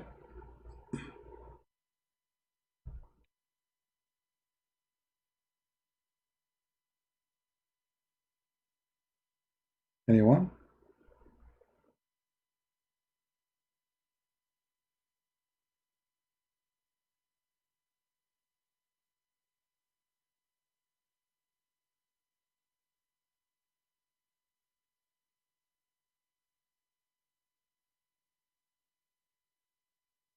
Hmm.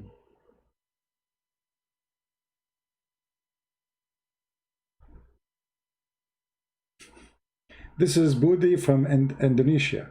He says, I feel I was not finished with my explanation about talking about the Einstein relativity. And I feel, I did not finish my explanation due to your continuous interpreting. That's why I left the debate. Thank you. That's a false statement, because interrupting you is the conversation. What do you mean interrupting you? You can interrupt me too. Nobody hang up on you and nobody silence you, but you have no answer, and that you are lying again. You did not hang up because I am interrupting you. I asked you a question: how your prophet went to the seven heavens behind the seven galaxies in a few hours and come back, as long as you are talking about relativity of time, and you run away. Shall I call him? He's online. He just posted this for me. Stop lying.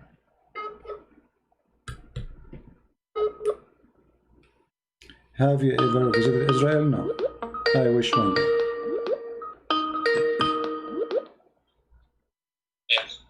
Yes, Budi, how are you? Hello. Yes, Budi, how are you? You said I did interrupt you? No, we are just having a conversation. If this is interrupting, that's really funny. If I say to you hello, I say hello back. This is interrupting. So you, just to remind you, you were talking about that there is a relativity of time, and this is about movement. And then I ask you, well, if it take 100,000 year, 1,000 years to go and 1,000 years to come back, then how your prophet was able to go to the heaven and come back in a few hours, and then you hang up. So what do you think? Meaning you mean regarding in the Islamic, right? Not what? You are talking regarding Islamic rights of the Prophet Yes, Muhammad. yes, because we are talking, remember, you are the one who mentioned the word movement. You said to me that Yes. in the Bible, it speak about one day for God is equal to 1,000 years of your time, correct? But you said there's no Yes. movement. Okay, so what is the point? The point is movement, correct? Yes. Okay, your prophet, he was moving in which speed when he went up to the heaven with the angel Jibril, and he come back in a few hours? Yeah, it is right, but because this is the Surat Al-Ma'arij. Al-Ma'arij means the way in the sky to meet the Allah. So if you read of the scientists already said in the sky there is a wormhole. Wormhole is just to make shortcut of the way in the sky. Okay. So if for example And how many million years away this hole is exist? How many million years away from us?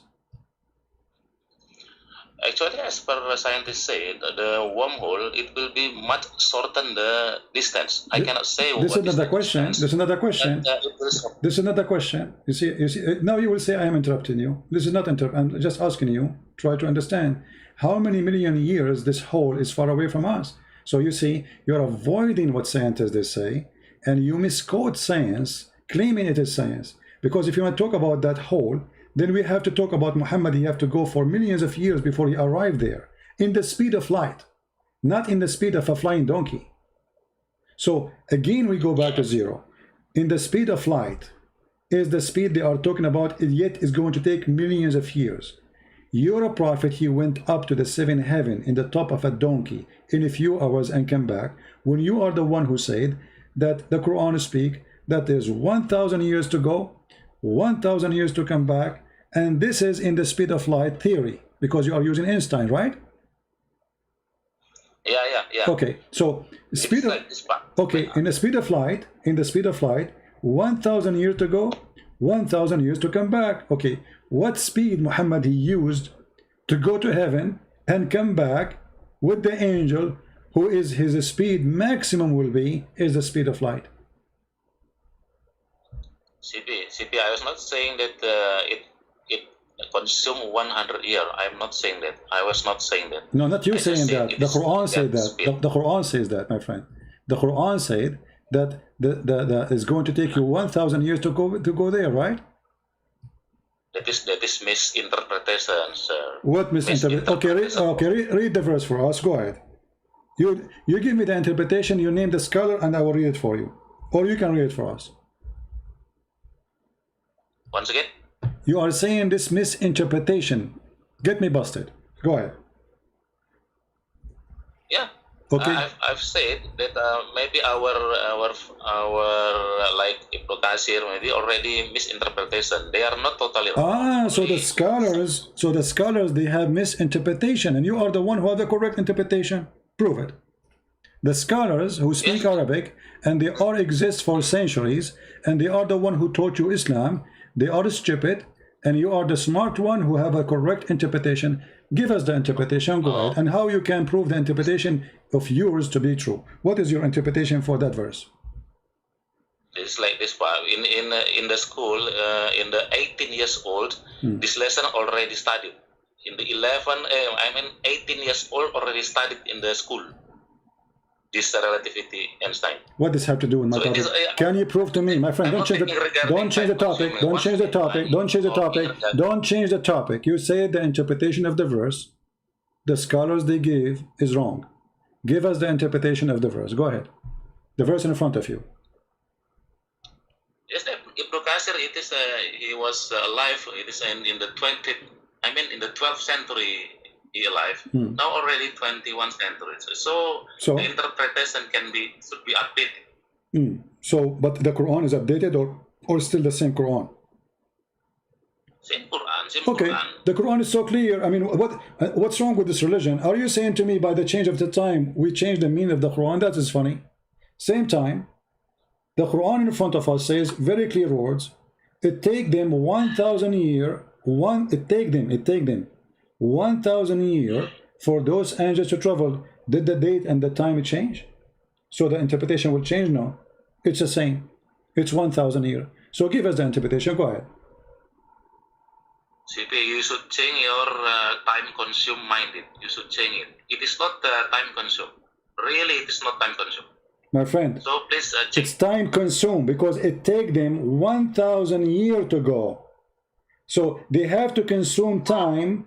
They have to consume time. Aren't you the one talking about Einstein? Einstein speak about what? Speak about speed and time. And time is something consumed in order to accomplish the speed. Which means if you go zero time, you go zero speed. So what are you talking about? Yes, the time is consuming. So he rules all affair from the heaven to the earth. In the end, all affair go up to him on a day. And the space wherefore will be 1,000 years of your recounting. So the space of your years, who is recounting? Us.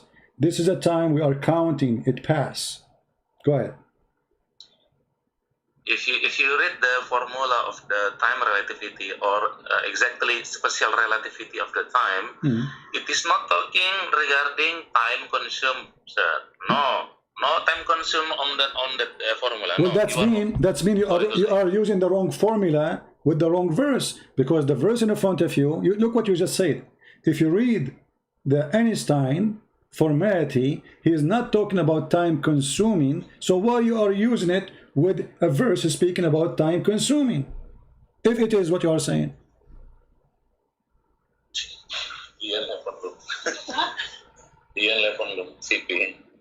What? Once again, CP. Once again. It is not regarding time. Are you going to hang up?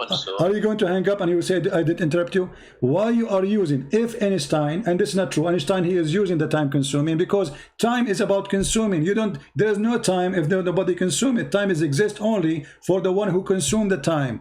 It's about when I say 2 hours, it's mean 2 hours pass or 2 hours will pass. So if there's no 2 hours will pass, this means there's no consuming. So this is your false analogy. You are even corrupting the theory of Einstein. In the top of that, if this is true, that the theory of Einstein is not about time consuming, why you are using it and applying it in a verse speaking about time consuming? Because it says it take you 1,000 years from your time. The angels will go there. Who is the one they will pass the time? Us. And who is going to pass it through the distance? The angels.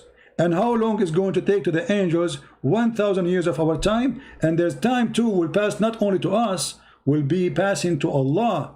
That means Allah is a physical being inside the rule of physics, and there's one day is going to pass for him, because now this is not metaphorical no more. If we are talking not regarding relativity, once again, if we are not talking not regarding relativity, yes, we can account regarding the distance or the time consumed.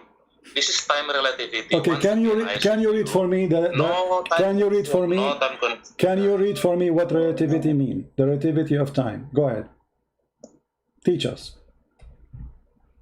The equation is T absent equal to T divided per square 1 minus velocity square of velocity divided by speed of light square.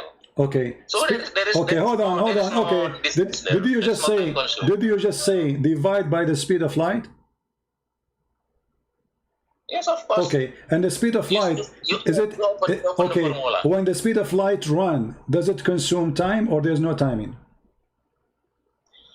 Speed of light, the unit of the speed of light is meter per second. I don't care about the unit now. I'm not asking you about the unit of the light. The light is not the timing, but when we are going to measure a speed, do we measure timing with it, or the speed have nothing to do with measure with timing?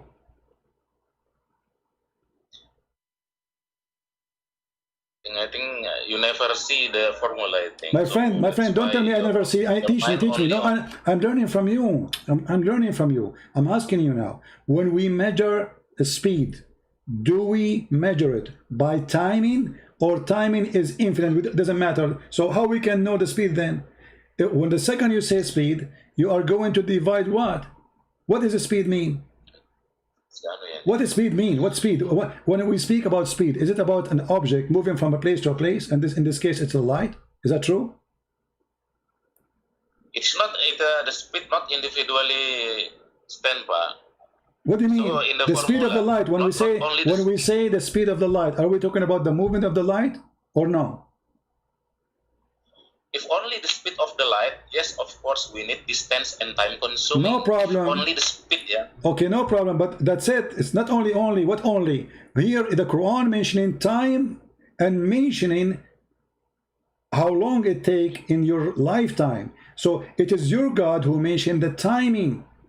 So if your God is mentioning the timing, why you decide to delete the timing from the story when all the verse is about timing? Do you see there it says a speed? No. Do you see there it says light? No. Do you see there it says like a division of it? No. It says it take 1 day for Allah equal to 1,000 years of your time. So the only thing mentioned in the verse is timing. And look what you did. You decide to take the timing and throw it in the garbage as if the verse is not talking about timing. So why you do that? Now I'm challenging you. Show me which formula showing the relation between this. I'm showing you the formula. I'm showing you the formula of Allah. I'm showing you the formula of Allah. Allah, He said time. He did not say anything else. Why you are throwing the time out of the formula if this is the formula of Allah? Are you disrespecting Allah? Did Allah say the speed of light there? Did He in the verse mention the word light? No. Did He mention the word speed? Did He mention the word speed? No. Did He mention anything except timing? Be honest. He is not directly. He is not directly. No, He's directly. He's directly. He said 1 day for Him equal to 1,000 years of your timing. That's it. Directly. This is directly. What do you mean not directly? He mentioned directly. It's not, no physical formula for what you said. No physical formula. Okay, you see. Yeah. Okay, hold on. Okay, I'm going with you. Let us go back to zero. Let's go back to zero. Based in the relativity formula which you are talking about, which is funny and not exist. When Muhammad he went to the 7th heaven in the top of a flying donkey, which formula worked for him? Regarding the time relativity, still same formula. But as per what the scientists said, that they can be from the wormhole. wormhole that can be shortened But the we distance. just told you that those holes are far away millions of years by the speed of light. So in order for Muhammad to enter one of those holes, he need millions of years before you arrive there. So either you are scientifically correct or you are scientifically joker. So don't mention those holes unless the hole is next door to the house of Muhammad. He jumped from it and he went there. But as you see, Muhammad, he told the story that there was a donkey, and the donkey come to his house, and then he carry him, and he flied with him with the angel Jibreel. So what hole? If there is a hole, there's no need for the donkey. So, GP, this is surah regarding the Al-Ma'arij, I think. Al-Ma'arij made the way in the sky to reach the heaven. Okay, what? Al-Ma'arij. Okay, hold on. Okay, guys, the way to the sky. When your prophet, he went to the sky, did he find rivers of the Nile and Euphrates there? Yeah, Gabriel brought it. No, this is not a question. Did he found the river of Euphrates and the Nile in the heaven, in the way of the sky you are talking about? I don't understand your question. You just said that the sky have ways. Okay, so now Muhammad, he took a way to the sky. That's wonderful. He went all the way to the sky. Okay. When he arrived to the sky, did he found the Nile River there? What is Nile River? I don't know what Nile River. The Nile River in Egypt, in Ethiopia. You never heard of the Nile River? Nile. Yeah, the Nile. River. Yeah, the Nile River. Did he found it in the heaven? You mean the Nile River in Egypt? Yes. I never heard that story. Okay, here we go. Let me teach you then, as usual. I was raised to the Lot tree, Muhammad talking, respect your prophet, please. And I saw 4 rivers, 2 which were coming out and 2 which going in. Those which were coming out were the Nile and the Euphrates, and those which going in were the 2 rivers of paradise, as he described. So what do you think? You're a prophet, he took a bath to the sky, and now he arrived to the borders of Allah's house, under the lotus tree. And then he found the Nile River, which is in Egypt. Your prophet did not go to heaven. Your prophet, he went to Ethiopia. Isra Miraj, including 2 words, Isra and Miraj. Isra from Mecca to Jerusalem, and then from Jerusalem to the heaven. No. So 2 words. No. Isra, your prophet, he went to heaven. Then he went to Jerusalem. But regardless, who cares? So your prophet, he went to heaven, and what he found in heaven? Because Nile River, my friend, is not, the lotus tree is not in Jerusalem. The lotus tree, all Muslims, they understand, the lotus tree is in the 7th heaven or the 6th heaven. So here we go, he is in the lotus tree, which even the angels cannot pass that point. Muhammad only can pass that point. And now he found under the lotus tree the river of the Nile and Euphrates. So here we go, you mentioned to me the hole. Okay, Muhammad, he took a hole, flying a donkey. He went there, he found himself in Ethiopia. Actually, now I don't want to talk regarding Nile River. I only want to talk regarding relativity of time. No, they are connected because we are talking, they are connected. We are trying to find out, Muhammad, he went where? You see, when we read the verse about it take you 1,000 years of your time to go to heaven, that is a confirmation from your God that this is the time we'll take in our time. That's it. There's no other solution.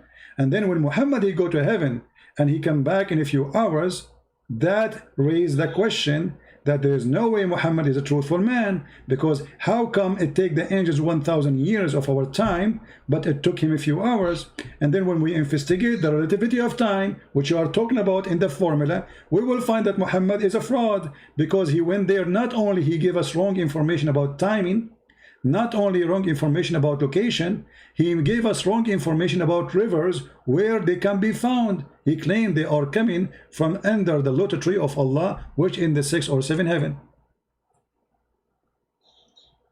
CP, I think no need to repeat again. I mean, I have explained you that Prophet Muhammad went to the heaven using the way Al-Ma'arij. It is scientists said wormhole. So can be shorten the distance. But we answer you about that. I answer you about this stupid claim, because the whole, it takes millions of years before we arrive there. So this is a stupid claim. So in order for Muhammad to go there, we have to wait for maybe 7 or 6 million years in the speed of light before Muhammad he arrived there, and then he enter it, and then he can come back with taking God knows how many million years. So what are you talking about? So you Muslims are looking for a solution. Suddenly it is Muhammad taking a hole. The only hole I see is in your head, because I just told you how many years it take us to arrive to those holes. Can you give me a scientific answer so we can laugh?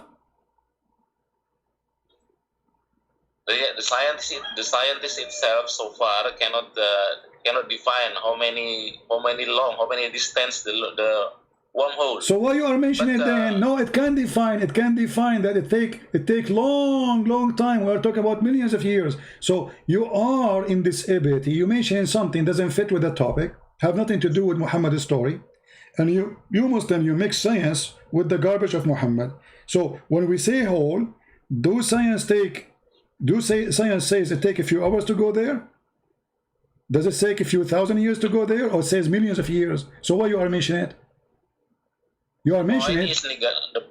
The point is not regarding how long is the hole. No, it's regarding, because in order for us to arrive there, it's going to take us time, my friend. Scientist says that. Why? What do you mean not regarding? Before we arrive there, can we go there in the blink of an eye? No. Can be there without no time? No. So why you are throwing the timing in the garbage? I don't know why you are so difficult to listen my explanation. I don't know why. Difficult for I don't know. Okay, listen. Obviously, you are stubborn, and everybody listened and heard you. What do you think about your prophet is speaking about smart things? As an example, you know what? I'm not going to tell you which one. Give me a smart one additional to the relativity of time. Here we go. Relativity of time. We are done with it. Everybody is laughing. Your prophet, obviously, he is a fraud. He's lying. He is not saying the truth. Can you give me second one or another choice? I think you. Sorry to say, I think you are stupid, but not Prophet Muhammad. Okay, you have to prove it. You have to prove it. You have to prove I said something stupid. I can prove that Muhammad said something stupid. Give me something smart your prophet said. Go ahead. I just showed you your prophet he found the Nile River. I just showed you your prophet he found the Nile River in the seventh heaven. Is that a stupid statement or smart? Be honest. Now we are talking regarding relativity of time. No problem. But your prophet, my friend, hold on. We are talking about, you are stuck with it because you are ashamed of your prophet. You are the one who said, Christian Prince, you said something stupid. I am asking you to see who is the one say something stupid. Your prophet, he found the Nile River and Euphrates, which is in the south of Turkey. He found them in the heaven of Allah. Is that smart or stupid? There is no Nile River issue in the Quran. Well, in the hadith. I don't believe hadith at this moment. Oh, you don't believe hadith? So you are not a hadith person? You don't believe in hadith? At this point, I don't believe hadith. At this point, yeah. At this point, what do you mean at this point? What do you mean? Because people can make hadith. What do you mean at this point? This is Sahih Bukhari. Even Sahih Bukhari not yet born when this formula comes. So we should update. We must update. So now we throw the hadith of your prophet, which is authentic, and we say it is not true. And now your prophet is Einstein, is not Muhammad. So you throw what Muhammad say in the garbage. You don't respect him no more because it's embarrassing. Correct? CP, now I only in Quran on that ayat only. Don't. Okay, I will go, guys. He is only in the Quran. He is a person who believes in the Quran only. I want to ask you a very simple question. Be honest with me. Muhammad, what is his last name? Once again? Muhammad, what is his last name? Last name? Yeah. I don't know what you mean. I mean, how simple the question is. What is his last name? What do you know what I mean? Muhammad, what is his last name? I don't know. Okay. Tell me. Muhammad is our prophet. Okay, who's he? And actually you're a prophet also, but you deny. No, hold on. Yeah, he's my prophet for sure. He is the one who decide where he decide that my sperm is coming from the backbone. Yeah, prophet. I'm asking you now, serious question. Why you do not know who is Muhammad? How you follow a man you don't know who's he? His name is Muhammad, so what's the point? What do you mean? I'm asking you. You follow a man, his name is Muhammad. How you know who is Muhammad? Who is Muhammad? I ask you. You said I am a Quran only. The Quran, all of it, they never say anything about Muhammad. Who is Muhammad? Who is Muhammad? 4 times. Huh? 4 times Muhammad mentioned in Quran. Mention he's crazy 6 times. But I'm asking you now, who is Muhammad? So if Muhammad mentioned in the Quran many times, but nowhere in the Quran says who is Muhammad. So what's the point of mentioning Muhammad in the Quran if we do not know until now who is Muhammad? Who is Muhammad? So what is the point? You are claiming that you are a Quran only, but if you are Quran only, you know nothing about Islam, and that's showing me your hypocrisy. Okay, forget sex, muta. Do you practice that? Actually, I'm not on this point only. We are talking regarding Quran only. I'm talking about Quran only. I'm talking about Quran only. Chapter 4, verse 24. Quran only. I'm not talking about anything. Do you practice what the Quran order you to rent women for sex? I don't know what you say. What do you mean you don't know? Are you saying to me that you are a Muslim Sunni who never heard of muta before? Maybe I'm not sure. Tell me. Muta is you go to a woman, you ask her to give you her panty off, pay her $10 or $5 or $2, depending on how beautiful she is. If she agree, you go to bed, you do boom boom. This is muta. This is the Quran. Your voice not clear, sorry. My question is not clear. No, actually, my question is embarrassing, and this is what make it not clear for you. I mean, how clear I can make it? You go to a woman, you ask her to rent her body for you, sex, prostitution. And this is called muta in the Quran. Mastamta'tum bihi. So pay them for the enjoyment you do with them. So do you pay? Okay, forget about this one. This one is embarrassing. You know what? Forget about everything. Your prophet is a prophet. Give me a prophecy in the Quran come to be true. You mean prophecy for Muhammad that he was a prophet, right? Well, he's a prophet, right? So a prophet, he prophesied. Yes, okay. In the Quran, do we have a prophecy? He said, as an example, you're a prophet, he said, the moon is split asunder and judgment day is in the corner. The moon never split, it's there. And judgment day did not come. This is a false prophecy. What do you say? The chapter of the moon, verse number 1. You mean regarding Al-Qamar? Yes, Al-Qamar. Yeah. Okay, on this point, I have also maybe different with most of Muslims. In this Surat Al-Qamar, verse number 1, you mean Surat 54, right? Okay. What you have different? What do you mean? What do you mean you have different? What do you mean you have different? This can be also explaining indirectly regarding in the moon. This is about landing in the moon. The moon is split. The judgment day is near. Indeed. What? That's why. Listen me until finish. Listen me until finish. Yeah. I have told you that this can be. I'm different with most of Muslim. It is like this. What do if you read that ayat, it is Surat 54 ayat 1, right? Yes. Yeah. If you open the NASA site, NASA airspace, when did the NASA took the stone from the moon? I don't know. You open what is the time of the astronaut took the stone from the moon? What the time? What the time? It will be. It is like this. If you open the NASA website. My friend, just tell me the story. My friend, just get what this. How this about splitting the moon have to do with NASA going taking a stone? I mean, how in the world this is connected together? That is why. Listen me until I finish my words. Okay, go ahead. Because that Quran, it is more. It is telling so many issue actually. Even in one ayat, it is not clear. It is not only telling in one event. It can be another event can be explained on same ayat. What do you mean? Why, what do you mean can be explained? Okay, my friend. You see, you are wasting my time repeating yourself. Can explain itself. Explain itself. Here we go. The verse in the front of us. How this is have to do with taking the stone from the moon? Isn't it your God? He said to the man, "You cannot go to the moon." That's why listen me, JP, until I finish my explanation. That's why when we were debate, so many audience lost. So many audience lost because you interrupted me. We're having a conversation. You see, we want to understand. I want to make clear in what you are saying. Did your God Allah says a man he cannot go to the moon? Yes or no? I just tell that this can be telling regarding man landing. What is what do you mean this be? This we can be? Is it about P? Possible, not possible? I mean, you see how you are corrupting the statement, making it up to you. If we ask you, do you accept the interpretation of the verse, you will say no, correct? Okay, so you don't accept any Islamic interpretation, so you have your own Islamic religion now.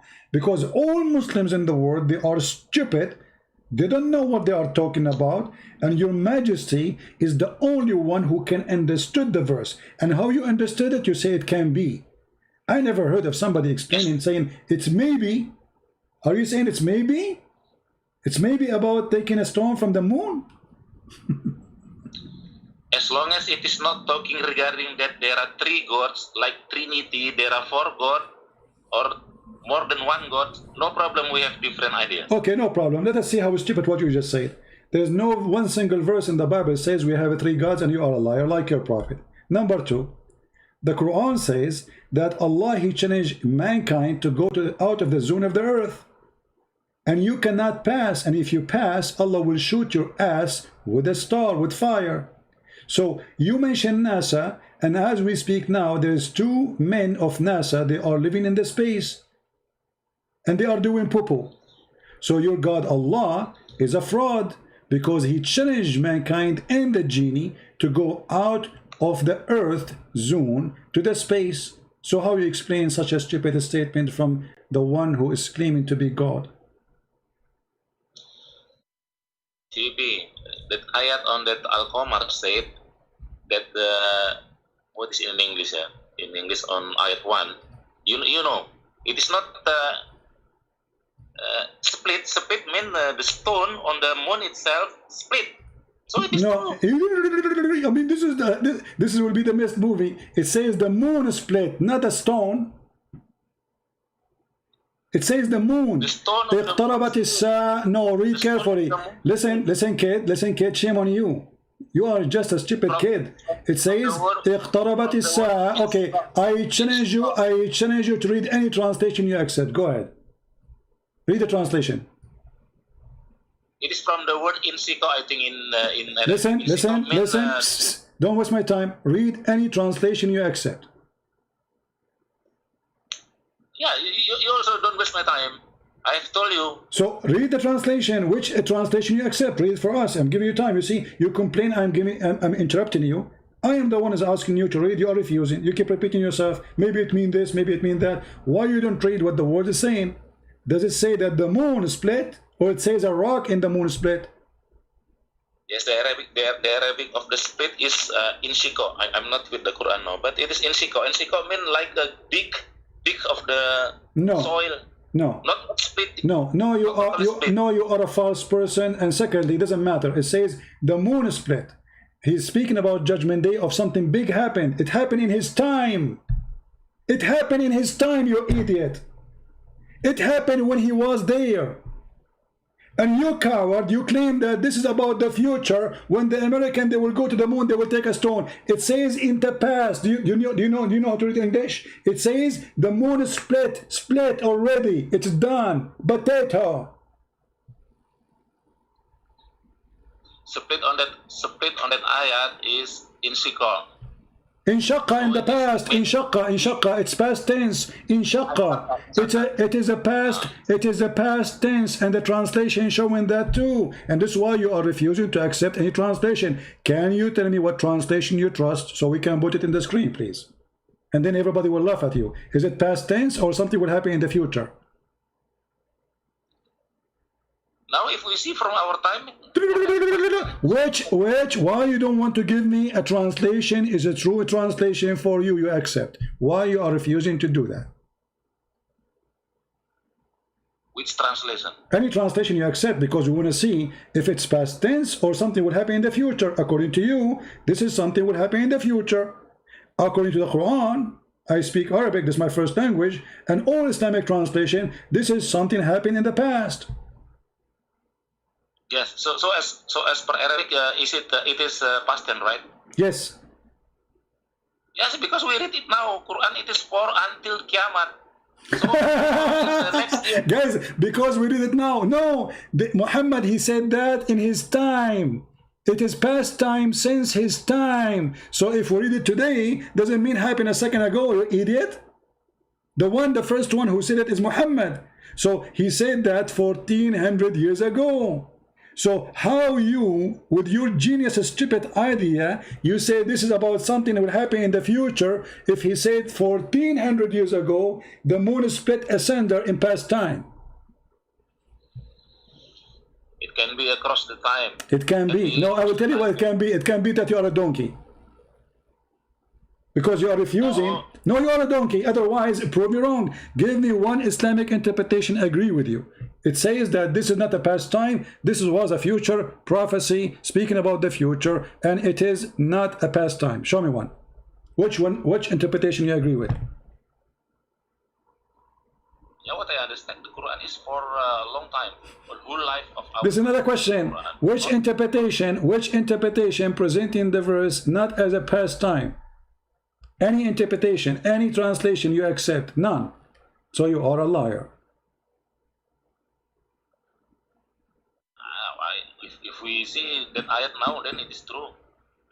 If we see the ayat now, it's true, guys. If we see the ayat now, it's true. So if Jesus, he said something 2000 years ago, and he said it happened, that's mean he meant it to say it's going to happen 2000 years after.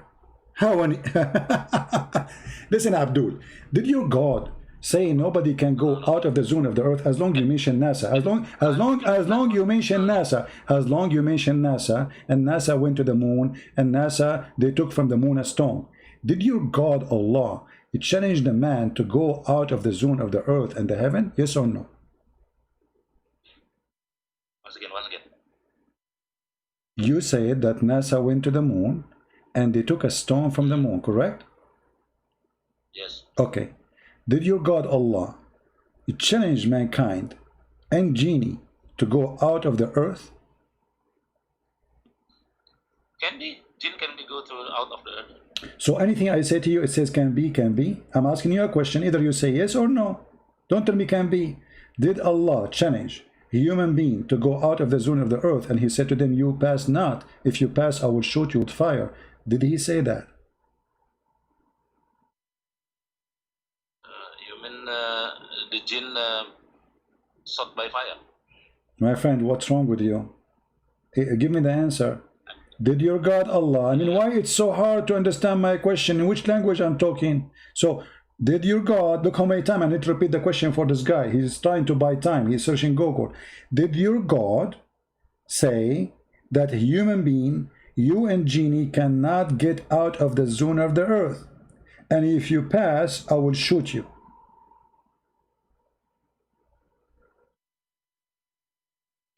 I don't know with shoot. I mean, the Satan will be shoot by the stone, right? By the fire. Are you asking me? I'm asking you. I'm asking you. Did Allah say that or no? Yes, Okay, as long as you said, so finally he said yes. Finally he said yes. As long Allah, he said you cannot go out of the zone of the earth. So how dare you to say that Allah is a liar and NASA went to the moon? Because that proved that Allah is a liar. You just, everybody heard you saying that Allah, he challenged us to go and he will shoot us if we go. And then before that you mentioned that the American, the kuffar, the Christians, they went to the moon and they even took a stone from the moon. So Allah is a liar. What do you say about that? No, the first not like that. What I understand, the first is, ya ma'saral jinni wal insi, if you want to go outside of the space, you cannot. You only can go out of space with the sultan, with the power. So there is a possibility people go outside of No. The possibility there is only for those who they are angels or prophet. And here the verse after it, verse number 35. Why you don't want to read it? And you will be sent, oh you evil, a flame of fire, and you will be burned as a smoke. Do you see it? and you will never be victorious. You will never accomplish what you are trying to do. So if you try to go to the heaven, Allah will shoot your ass with a flame of fire and he will burn you. You cannot accomplish that. It is in the topic of Satan. In the topic of what? If Satan want to steal the information from the sky, no, it says genie. No, it says genie and the human. Genie and the human. No. I think no genie and the human. No. Well, here we go. Does it say? Does it say jinn and the human? Does it say oh jinn and the human? And in Arabic it says tantasiran, both of you. Tantasiran, both of you. Both of you what? Both of you, human and genie. What I understand the ayat, the first say. Don't tell me what you understand. You see, when you say you don't understand, does it say? Doesn't say genie and mankind in the first three words. Does it say genie and mankind, or doesn't say that?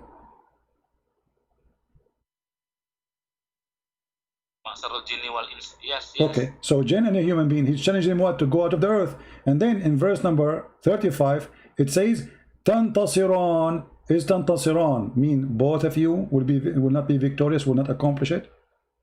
Is it for two or for one? I will check it later.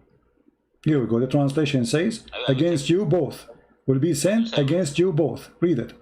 This is your Islamic translation. Against you both. Both who? No, I'm not. Both jinn and the human. What is the number of the chapter? Chapter 55, verse number, we are reading verse number 33 and verse number 35. Chapter 55. Yeah. No, I opened the Quran. The chapter speaks about what is inside the vagina. Very beautiful chapter. Chapter 55 and then yeah, verse number 33 and 35. 33, 35.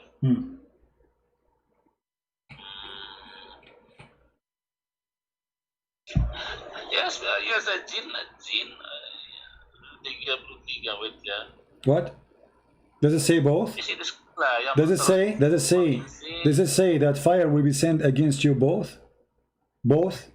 No, this is not talking regarding the will be struck by the fire. No, this is only talking that the people and jinn can go outside the atmosphere. No, it says that. Read verse number 35. It says that. 35. It says if you try, Allah will shoot you and you will not be able to accomplish. You will not be able. And you will not be able to defend yourself. You will not be able to do what? To be victorious, to accomplish your mission, to go out of the zone of the earth. So if you try, Allah will shoot you both. Both who? Human and jinn.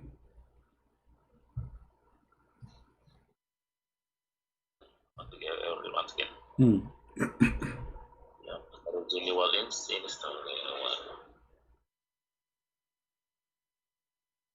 35, this is talking regarding other event, I think, because I just read this.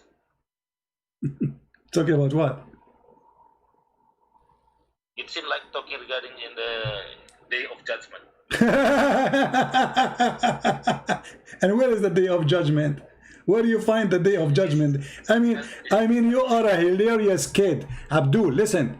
It says, listen. This is your God. He keep repeating the same sentence. Verse number 34 is just repeating. Why you are denying the Lord? Why you are denying the Lord? Why you are denying the Lord? Speaking to the jinn and the human. And this is not about anything except a challenge.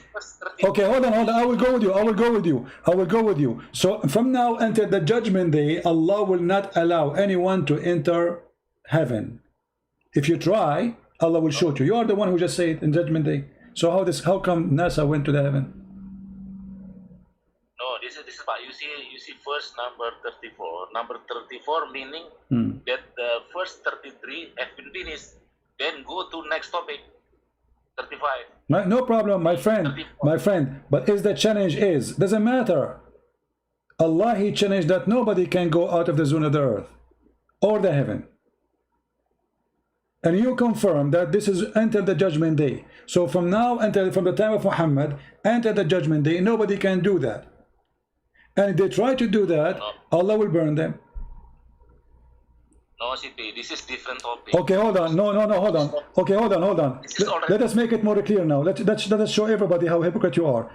If there is any Islamic scholar agree with your opinion that this is only about Judgment Day, not a challenge for mankind to go to heaven, anyone that agree with you? The first number 33, it is a challenge. Not a question. for, Not a question. You see, you are running away from the question. You see, they say to you, you're interrupting me.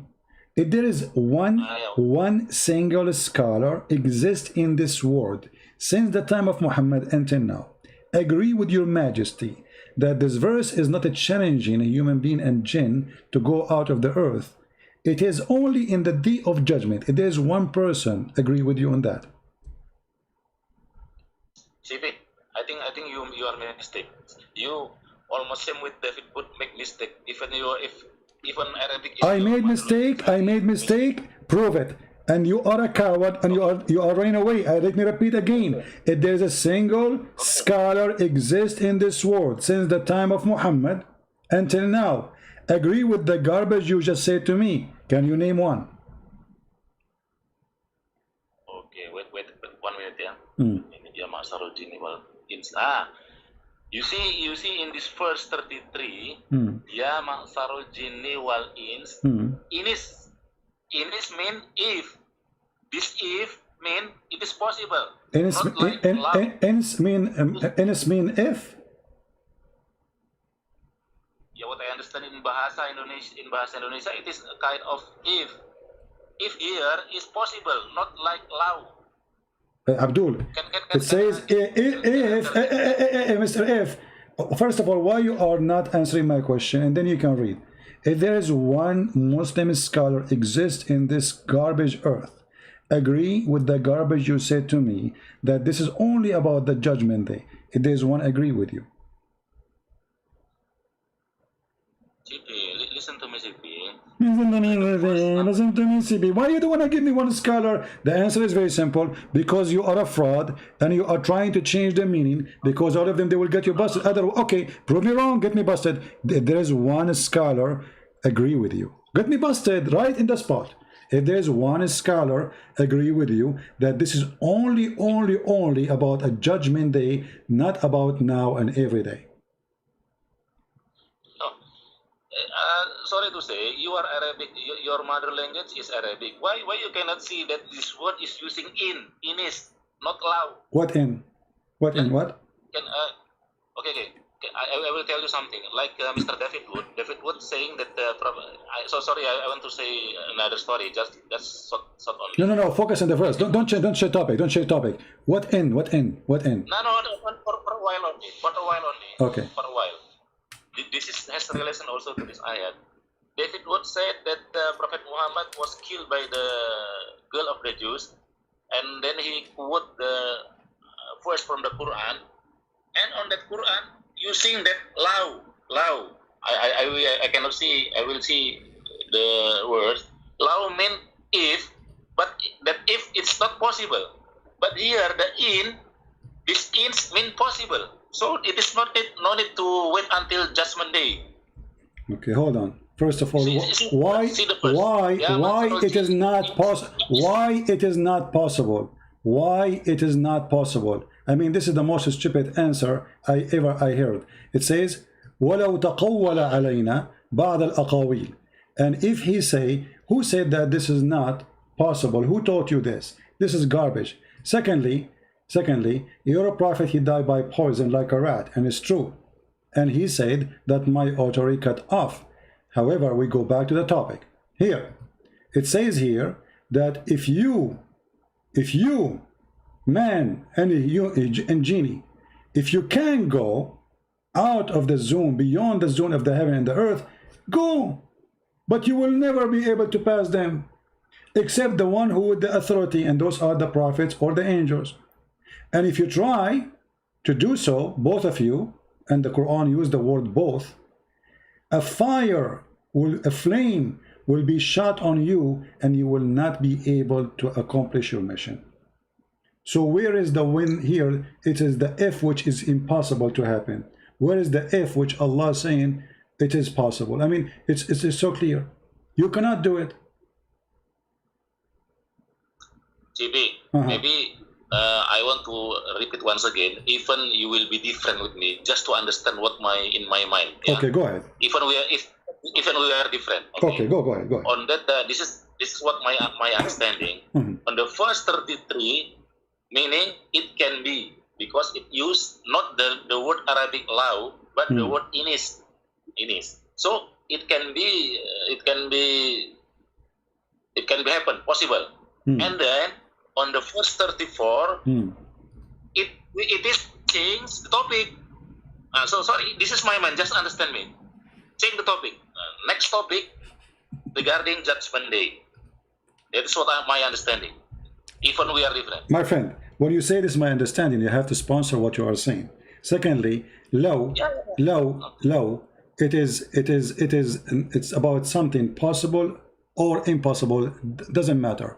Okay, like as an example, chapter 2 verse number 109, it says, وَدَّ كَثِيرٌ مِنْ أَهْلِ الْكِتَابِ لَوْ يَرُدُّونَكُمْ مِنْ بَعْدِ إِيمَانَكُمْ. Many of the people of the book, they wish they can make you go back from your religion. But yes, many of Muslims, they go out of the faith of Islam because of people of the book, and I am the example. Tens of thousands of Muslims left Islam because of me. So it is impossible or possible? It is. Okay, which verse I will say? Which verse? Chapter 2 verse number 109. All right, chapter 2, let me see. Yeah, chapter 2 first. What's wrong with you? How many times? Chapter 2 verse 109. 109, chapter 2, the cow. Okay, 109. Now I'm open my Quran.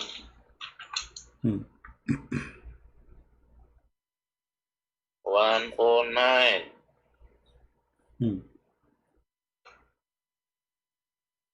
And the funny is, it is true. It is law because it is impossible. That's impossible. How many Indonesians left Islam because of me?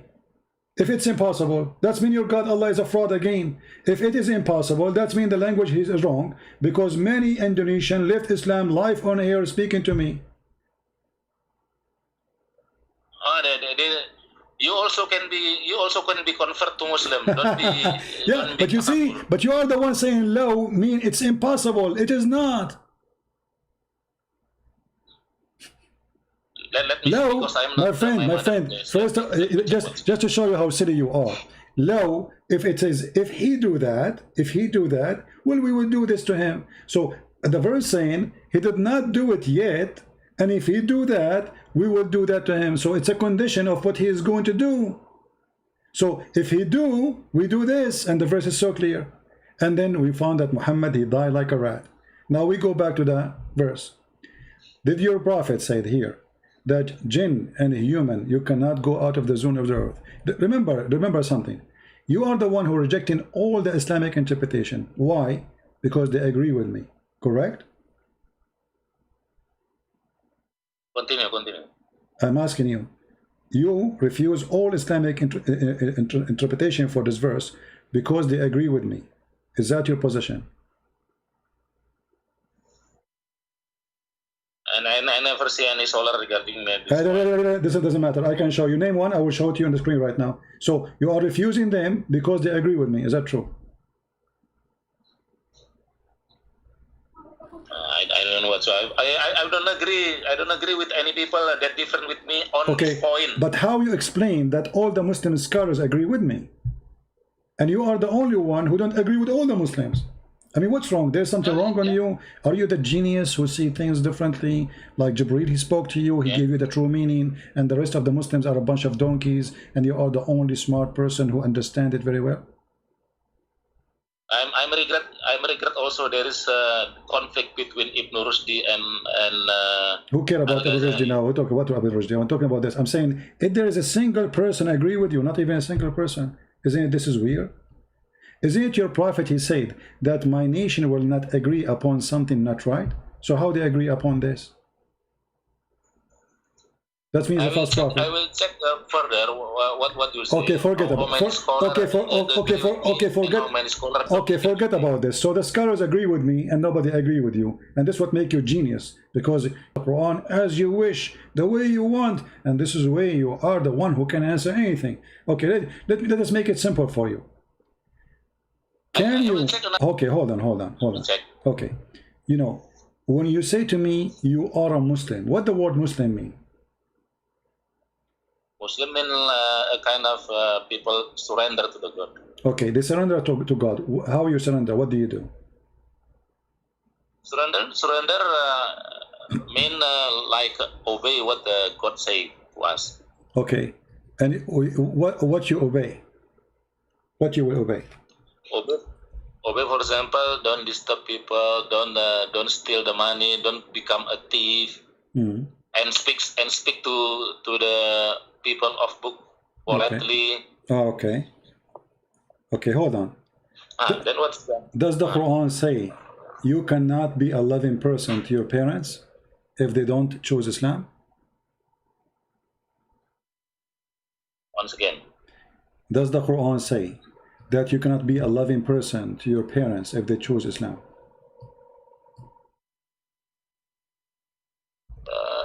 you are telling regarding if our parents are not embrace Islam. Yes, if your parents, let's say they are Christians and you are a Muslim, do the Quran allow you to be loving to them? Yes, we have to love our parents even they are not embrace Islam. All right. So what's the problem? And you are the one who said you follow the Quran. Obviously you don't. Chapter 58, verse number 22. Chapter 50? 8, 22. 58 verse? 58, 22. Verse 22. Okay, 58 verse 22.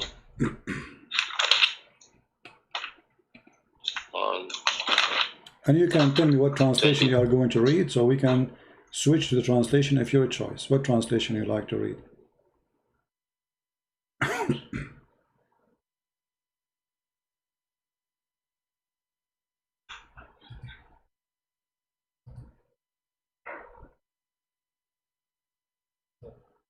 Yes, 22. La tajidu qawman. That mirip in bahasa ya.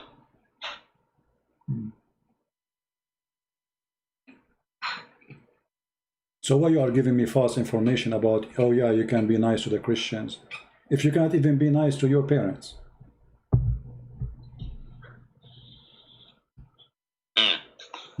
Yes, in another verse, we are instructed to be good to our parents even they are not Muslim. No, that's a lie.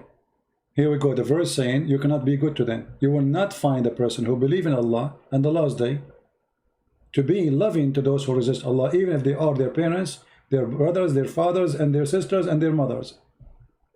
The verse is so clear. Here again using the word law, yeah. What law? Okay. What's wrong with you? What's wrong with you? With the, who is the donkey is teaching you Arabic? It says walau kanu, but they are their father. It's not impossible. You see, you get yourself busted. Walau kanu aba'ahum. Okay, are they their father? Yes, they are their father. It's not impossible. وَلَوْ كَانُوا أَبْنَاءَهُمْ. Are they their sons? Yes, they are. It's not. You see, you get yourself busted with that stupid law. So somebody, a donkey, who do not know Arabic very well, he told you law here, it is impossible possibility. But those are fathers and brothers and sisters of existence people who they are converting to Islam. So what law? Even this one, you make it impossible? So I will check for so you gave me you gave me a false information. Let us move on. What do you think about the Prophet? He was accused that he stole an underwear. Sorry. Once again, I will check again this ayat. I will check about this law. So hold this topic first. Okay, go check it. Okay, go ahead, check it. Take your time. No. I mean, no. not much today lah. I will need to see any translation in Arabic and other things. So I don't understand. So what now? Maybe So next time. next time. Okay, next time then. So did the Muslims accuse their prophet that he is a thief? He stole a bikini. Once again, voice not clear. Did the companion of your prophet accuse the prophet that he stole a bikini? I don't know what do you mean.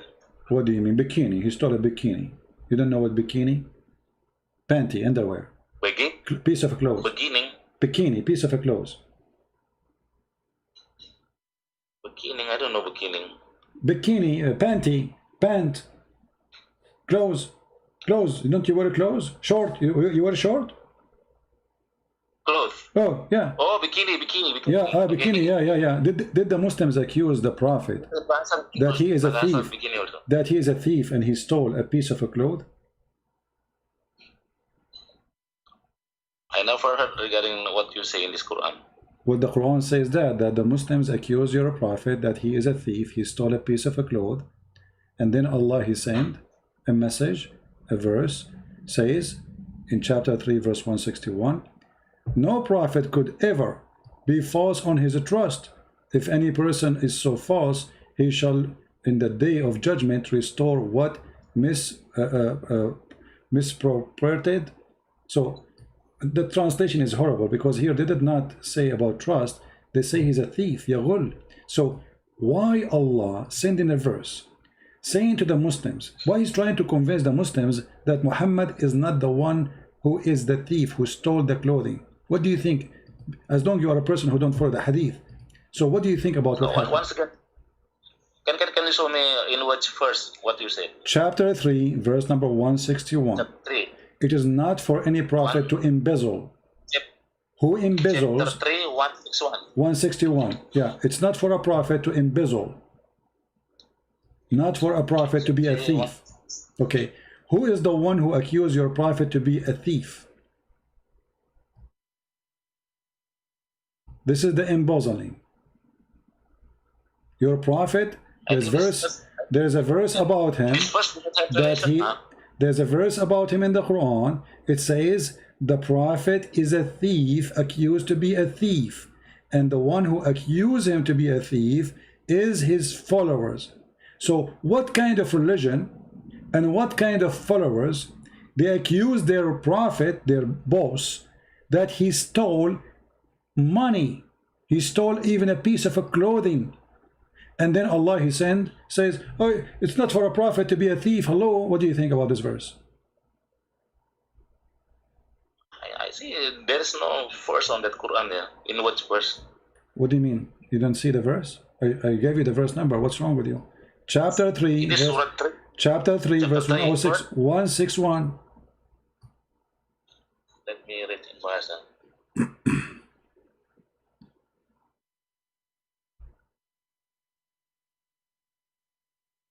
Yes, this verse 141 not talking regarding what you said. 161. Surah Ali Imran 161, right? Yes, it doesn't say that your prophet accused to be a thief. No, this is totally wrong. Okay, read for us. Okay, guys, totally wrong. Guys, totally wrong. Okay, read for us what it says. Go ahead. Okay, we read that first 161. وَمَا كَانَ لِنَبِيٍّ أَن يَغُلَّ وَمَا يَخْلُلْ يَأْتِي بِمَا غَلَّ يَوْمَ الْقِيَامَةِ. That's supposedly Arabic. Okay.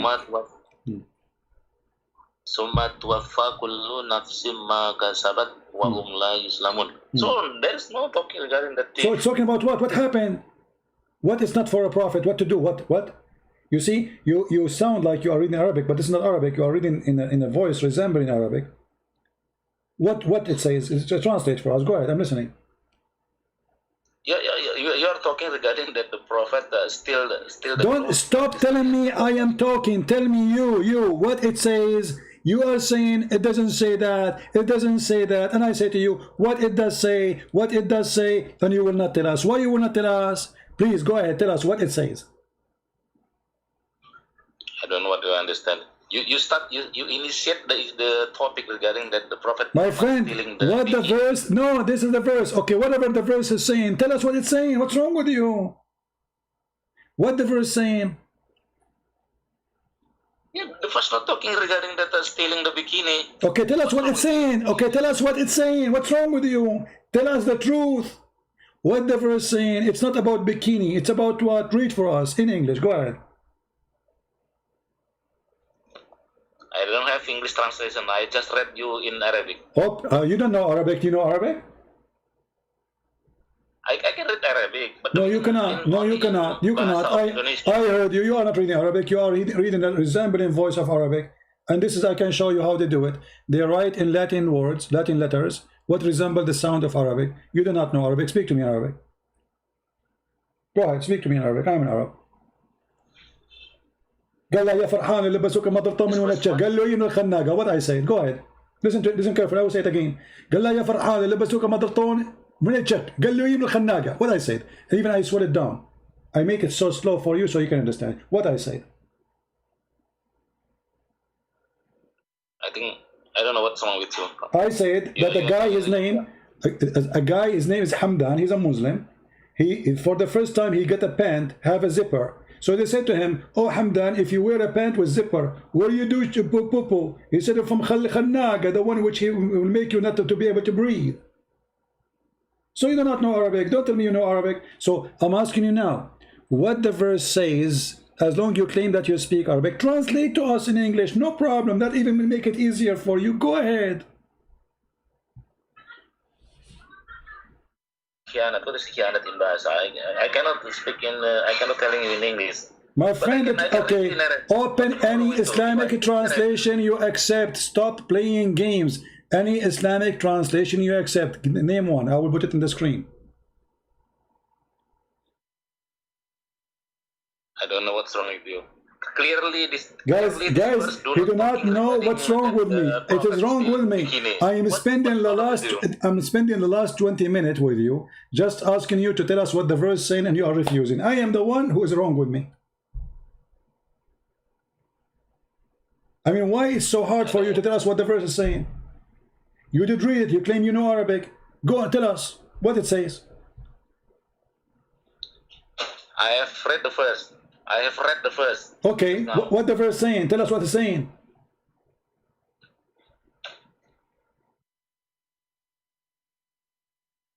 Berkhianat apa bahasa Inggrisnya? Okay. Apa berkhianat bahasa Inggrisnya? I don't know in English to say berkhianat. In bahasa berkhianat, I don't know. What's wrong with you, man? Tell us what it says. Suddenly you don't know English now? Suddenly you do not know what English means. Suddenly you don't speak English. Tell me what the verse is saying. Explain to me. Go ahead, I'm listening. So it is not betray. So it is not possible for a prophet to be betray. To betray. Okay. Guys, to betray. Okay. Which translation is that? So who become betray in the Kiamat, they will be betray also. Okay, so you are saying you are saying that the believers, they accuse the prophet to betray them. What happened? Do you know the story? Tell me. What happened? Tell me what happened. Why this verse is coming to existence? Who is the one accusing Muhammad of such an ugly thing? This verse, there's no relation with the Prophet Muhammad stealing the bikini. Okay. So they accuse him of what? What it says in Basha language? Can you translate to us what it says in Basha language? In Bahasa language? In the Indonesian language? In Bahasa. Yeah. In Bahasa, the first state that it is not possible for a prophet to betray. Yeah. Betray. Okay. So you said you go only by the Quran. So how we will understand now what this verse is about? How this verse happened to be in the middle of nowhere? What happened exactly?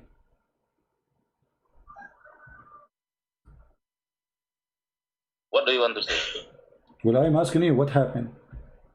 What happened?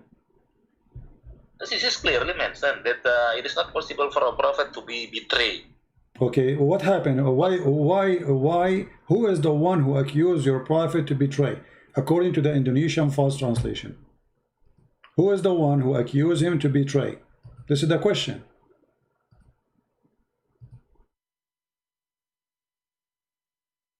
This is not regarding to be comment to be betrayed. This is only saying that a prophet will not be betrayed. So it's not about something happened and nobody accused him. So there is no comment to be betrayed. Okay. So if we go right now and read the interpretation or the books written by Muslims about the story behind the story, are we going not to find that a bunch of Muslims, they found a piece of a clothes is missing and Muhammad, who was accused that he stole it? What do you think if we find this? I never heard regarding the Prophet Muhammad betrayed. All right. So if we go right now in the Quran, not betray, he did not betray, he's a thief. What betray? Muhammad never was a good person to betray or not. Betray is somebody, he was a good person one day, and then he became a bad person one day. But Muhammad always was bad. So let us see what the verse is saying, and everybody will laugh with me. Here we go. This is your Islamic. There is no mention in this. Exposing. In this Okay, hold on. No. Let's see if it is about Muhammad or not. Maybe you are lying, you know, you never know. You see, those Christians, they, according to Muslim, we lie about your prophet. Here we go. When some red velvet went missing in the day of Badr, some people began to say that perhaps the prophet took it. The following verse was revealed. It's not for a prophet to be a fraud, a thief to steal. Do you see it? Yaghul. So they accuse your prophet to be a fraud. He's not only a thief. From where? From where you read it? This is Tafsir al-Jalalain. Sorry for tafsir. I never read it. So why you don't? Why? What do you mean you don't read it? What's wrong? Why each time we try to prove to you something you run away from it? So how you will understand what the verse is talking about then? And why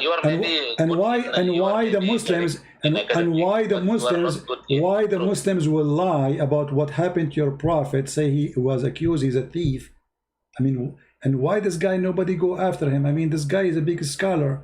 If he is making the prophet look bad and he is lying, do you think the Muslim will let him stay alive for one day? This is a story reported by the Sahaba. It's a true story, and Jalalain is quoting what happened. So why you yourself, you will not accept what your scholars and the companion and the family of Muhammad said about Muhammad? The filter is the Al-Quran. If there is Al-Hadith different or not compatible with Quran, meaning that Hadith I don't believe. Okay, the Quran says you can do mut'ah, rent women. The Hadith says you cannot do it no more. You said you follow the Quran only, which means you rent women, and your daughter, she can rent her private part to anyone who want to have sex with her. Do you accept that? Because the Quran order you to do mut'ah. The Hadith says you don't do it no more. You said anything contradict the Quran, you will not accept it. Well, this is contradiction for the Quran. I said any hadith different or not compatible with Quran, I don't believe it. Exactly. The Quran says you do mut'ah. The hadith says don't do mut'ah no more. Which one you take? Regarding the mut'ah, I will read because I am not academic in the Quran. Okay. So how come you don't answer me right away? You do not need to read. I mean, this is your logic. You are the one who just said if the hadith says something against the Quran, we don't accept it. The Quran says you do mut'ah. The hadith says don't. Which one you follow? I will check what you say. What do you mean you want to check? You do not need to check. Either you say the Quran or you say the hadith. Which one you follow? Number one, Quran. And okay, course, so you do mut'ah. So thank you. So thank you. So you do mut'ah. And what kind of religion allowing the followers and the girls of those religion to go and rent their private part for sex? Can you explain to us? Is that a religion of the devil? That your daughter or your sister would not respect your family? She can go and anyone, he can offer her a bunch of dollars and she go and sleep with him doing sex for money? What kind of religion this religion is? I'm not going deep on that topic just now. Why not? Why you don't want to go deep? Why? I'm not know everything regarding Quran. It's in the Quran. I gave you the verse. I gave you the verse. I gave you the verse. And it's about muta. Even the word muta. You claim that you speak Arabic. It's written there. فَمَسْتَمْتَعْتُمْ بِهِ فَمَسْتَمْتَعْتُمْ بِهِ مِنْهُنَّ. Imagine how faith is the Quran. Stamtatum bihi, he, which means their vagina. So you have to pay them wages for enjoying it, the vagina. What kind of religion this religion is? I will check it. I mean, I'm not now. I am not focused on that. What you said. Okay, you are not focused. Okay, you know what? I want to give you a chance of something nice. Can you tell me something nice about your prophet? Oh, for example, our prophet saying that we have to do good things to our parents, because, for example, there is a hadith saying that the companion of the prophet asking the prophet, what is who is the people that we will obey, and then the prophet said, your mother, and then again your mother, and then again your mother, and then your father. That is one good thing, for example. All right. Now everybody will see how stupid you are. A second ago you say, if something against the Quran, we wouldn't take it. And you just mentioned to me a hadith. And you are the one who said you don't accept the hadith. And now I showed you, and I am the one who showed you. I showed you that the Quran said, if you cannot be a believer to a person who is your father or your parents if he don't believe in Allah. So you said to me, lying, that the Prophet taught us to be nice to our parents, but you did not say if they are Muslims only. But if they are not, you will not find, and we mentioned the verse already, chapter 58, verse number 22. It is what the first that you show me, that using the word love, right? I will see. I have informed you that I will see more detail. They are the parents already. There's no Muslims who convert in the time of the Prophet of Islam, the false prophet. They were non-believers. All of them. As an example, the uncle of your prophet, he refused to accept Islam until his death. But his son accepted Islam. So here we go. He cannot be good to his parents. The verse saying that you cannot be loving to your parents if they choose not to embrace Islam. Even if they are your parents or your brother or your sons or even your brothers from your tribe, which means physically relationship by blood. So I ask you to show me one nice thing about your prophet. You fail. Forget about this. Give me another one. Nice thing about Muhammad. I've told you that I will check that ayat. Okay. Let me ask you. Let me ask you. What Islamic sect is yours? Once again. What Islamic sect is yours? I think Sunni lah. I think Sunni. You are what? You are Sunni. Sunni. Not Shia. Not Shia, okay. Is it true that many Muslim Sunni sect, it is not haram, or let us say there's no punishment or penalty, if a man have sex with his mother or his daughter or his sister, and he knew they are his mother and his daughter and his sister?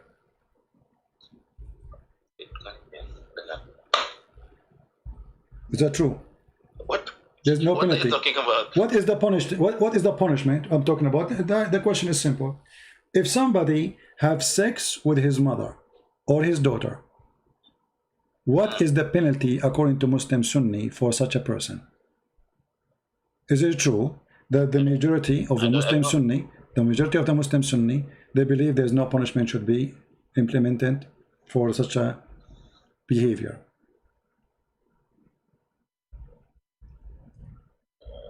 I mean, people have sex to their mother. I think it is prohibited. Okay, it's forbidden, but if somebody did it, is it true? Is it true that if you do such a thing, there's no punishment?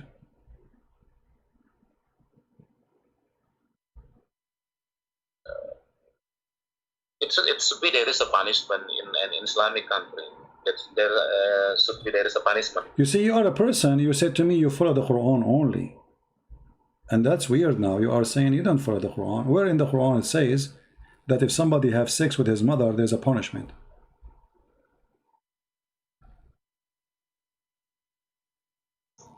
I will check. I will check. You will check again. Okay, so you will check. Okay, forget. Okay, forget about this. Forget about this. Is it lawful? Is it lawful for a Muslim to have sex with his daughter from adultery? I don't believe. It. Well, the Quran says so. I don't believe people can have sex with us. Okay, let me ask you. I don't believe. Okay, let me ask you. If you have sex with a girlfriend, and then you have daughter from her, according to Islam, can she inherit your name, your last name, your daughter, from that woman? I cannot hear your voice well. You know what? Forget about this. Let us go to something easier for you. I want you to give me the most powerful thing to convert people into Islam, of your choice, whatever you want.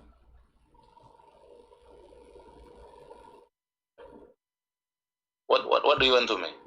Well, I want you to show me something powerful, something amazing about I don't know, Quran, Muhammad, something really good. I mean, look, we have a lot of people listening, even though this is not my time for podcast. Can you show me something really powerful about Muhammad, something amazing like Quran, I don't know, scientific some discovery, anything? It's up your what can make those people go crazy and hear it from you? I'm giving you a chance to convert them to Islam.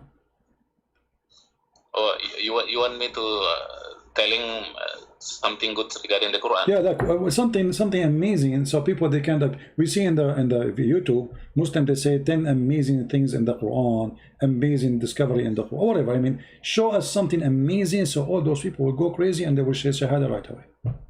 Do you have anything? I will start with that Quran informed that there is only one God. Okay. While Christianity. Which verse in the Quran? Which verse in the Quran it says there's only one God? For example, in Surah 114, Al-Ikhlas. 114. It doesn't say that. It says Qul huwa Allahu ahad. The word ahad is not one. It's one of. You want to say it is unity, you become one? No. This is, you see, okay. The word ahad is one of many. You cannot use the word ahad. Yeah, you cannot use the word ahad unless there is others beside the ahad. If you type the word ahad here in the search engine, you look with me in the screen. I just type it. It appears in the search engine here 29 times, and it appears in yellow, which is very nice. All the ahad is translated by Muslims as one of, not a single one, except the last one where it says Qul huwa Allahu ahad. Suddenly the Muslim, they make it as Allah is one, but the fact ahad, it doesn't mean that. Ahad is one of. It's coming from the word ikhad. So the Muslims, they fool themselves and they say Allah is one.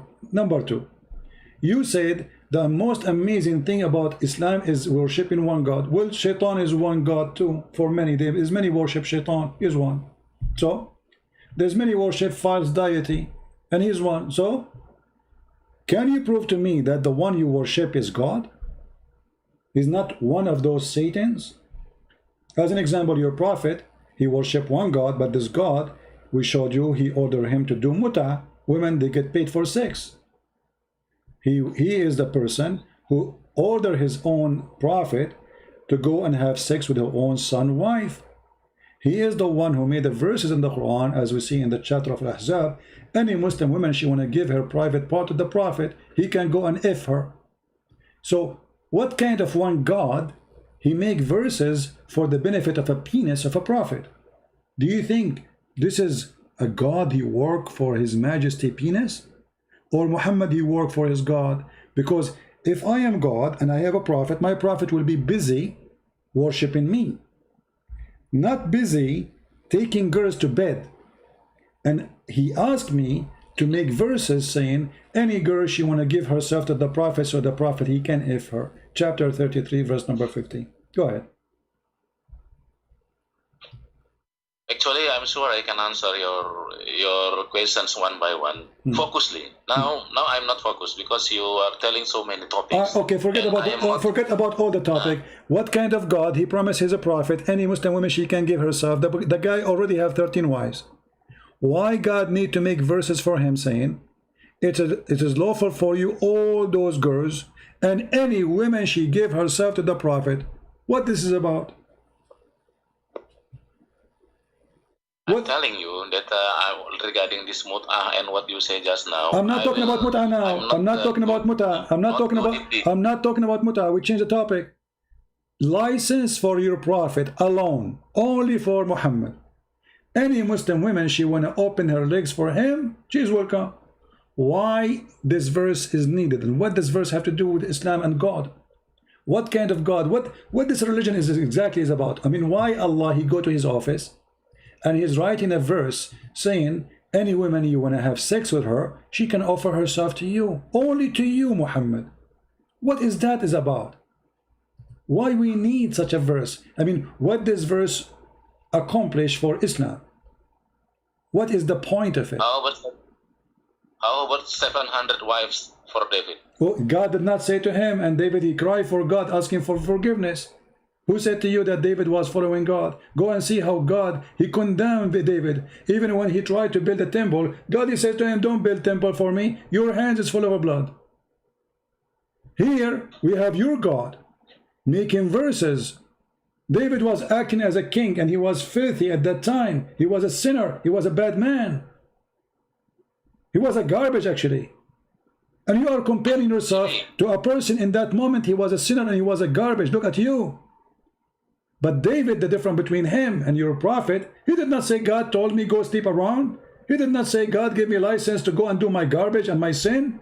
He cried for God, asking for forgiveness. But look here, you're a prophet making verses saying any woman she want to give herself to the prophet so he can if her. Only a privilege for the prophet. What does this have to do with God? Why this licenses exist?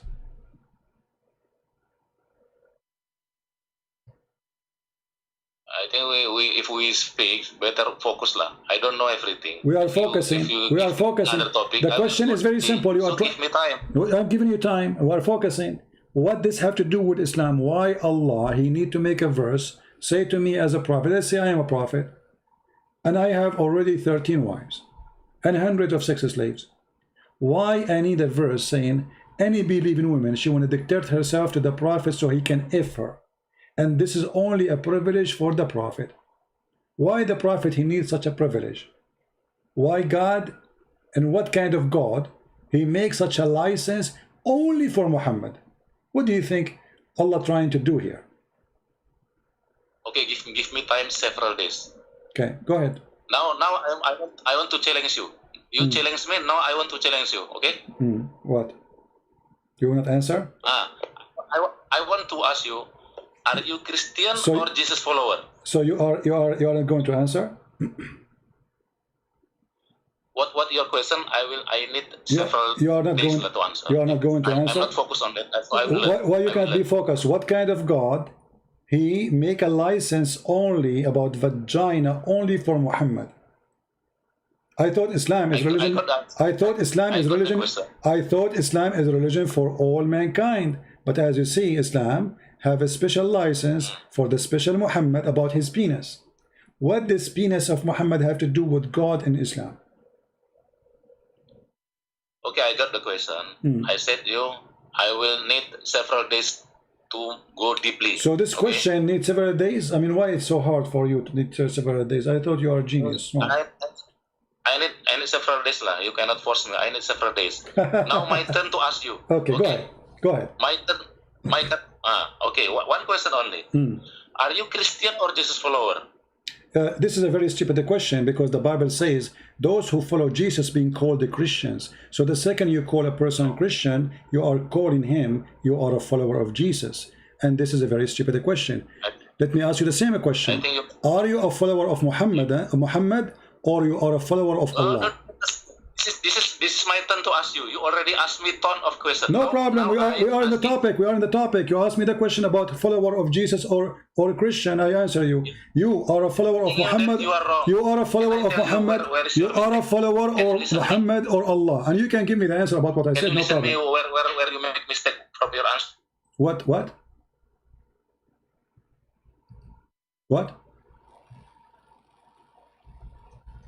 Hello? Hello? What happened to this guy? Reconnecting. Paul writing. I did not hear you. I did not hear you. Go ahead. What you were saying? What you were saying? Jesus follower. I'm saying clearly, you are not Jesus follower. You are Christian. Hello. I am a Christian. Okay, what Christian mean? What is the name of Christian mean? I'm saying that you are a Christian, but you are not Jesus follower. Okay, are you Jesus different. Are you Jesus follower? Different. Are you Jesus follower? Christian mean like it is a bad signal, I think. Christian, it is like you that obey that all they have the Paul rating, while the Jesus follower do not have Paul rating. Why all Jesus followers? Not have Paul's rating. What? So, for example, the 12 disciple, it is Jesus. They are Jesus follower, not Christian. Christian only after year of 50, after the first council in Jerusalem. So you are Christian, not Jesus follower. Yeah, but you see, you are very stupid, because the Bible written long before that council, and it says that those who they are believers in Jesus, they are called the Christians. Go to the book of Acts and find in chapter 11 verse number 26. So you are stupid. Secondly, the Quran mentioned Paul as a messenger of God. As an example, if we go to chapter 36 verse number 14, you will see the Quran is speaking about 3 messengers. Can you tell me who are they? That Ibnu Kasir bulus. I don't believe it. That is bulus. Doesn't matter what you believe. Can you give me the name? You are a coward. You are a coward. You are a coward. And actually, the Quran is copying the writing of Paul. Paul, can you name for me one thing Paul he said is against God? Paul he said gamblers will not go to heaven. Your Quran copy the same exact verses of Paul. Those who drink, those that drunk, those who do gambling. Don't ask me. And I'm not asking you. You are a coward. Prove to me that Paul is not the messenger of Jesus. Actually, if we go right now and read in Ibn Kathir, we will find that Paul was one of the disciples of Jesus, and he met Jesus in the way of Damascus, and Jesus made him blind. Is that true? This is written in your book.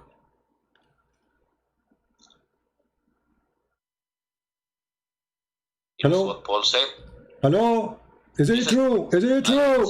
Is it true? Is it true? I want you to say yes or no. You are a liar, or say this is true. Is it true? In the book of Ibn Kathir, it says that Paul was a messenger of... Is it true? Shut up. Shut up. Shut up. Shut up. I'm not asking you. I'm not asking you. I'm not asking you. I want just a very simple yes or no. Is it true that Ibn Kathir said in his book, in many places, and I will show you other scholars, that Paul was a messenger of Jesus, and he was a decent man, and he became a Christian. After Jesus, he made him lose his vision, make him blind, and then he repented to Jesus, and he asked him to make him see again, and then he became a decent man preaching the gospel. Is it true? It is true as per your book, but I don't believe. This is not my book, you idiot. Ibn Kathir is my book. It is Paul said in his writing. Shut up. I'm saying Ibn Kathir. Is Ibn Kathir my book? No, this is my turn to ask you. You already asked me a ton of questions. I'm not asking you. You are the one who opened the topic. We are discussing the topic. This is not a new topic. Is Ibn Kathir? You coward. You coward. Okay, let me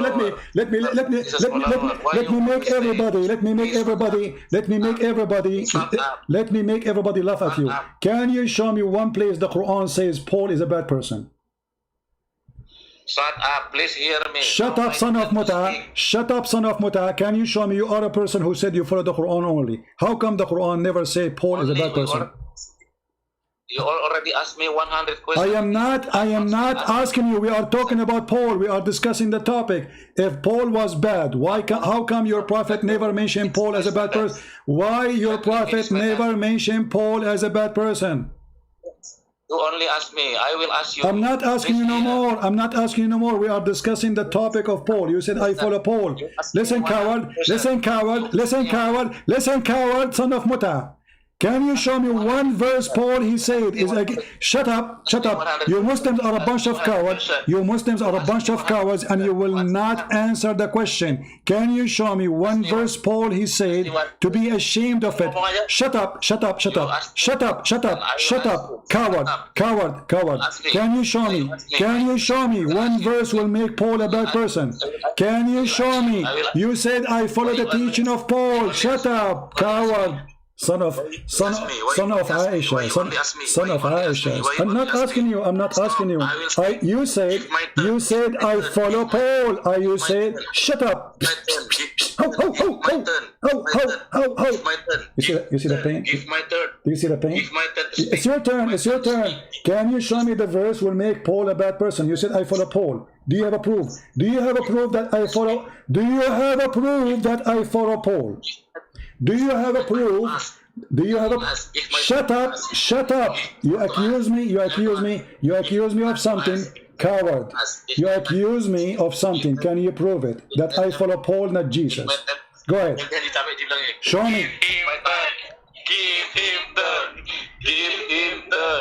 Give me... Can you open the camera? Give me the... Can you open the camera? I want to see your wife dancing. Is she dancing too? I speak to my... You are a coward. You are a coward. You and your wife is dancing, and you are a coward. Show me where. Prove to me how we are following Paul. I'm listening. Go ahead. What is the difference of Christian and Jesus follower? That is my question. I have only one question. You already asked me.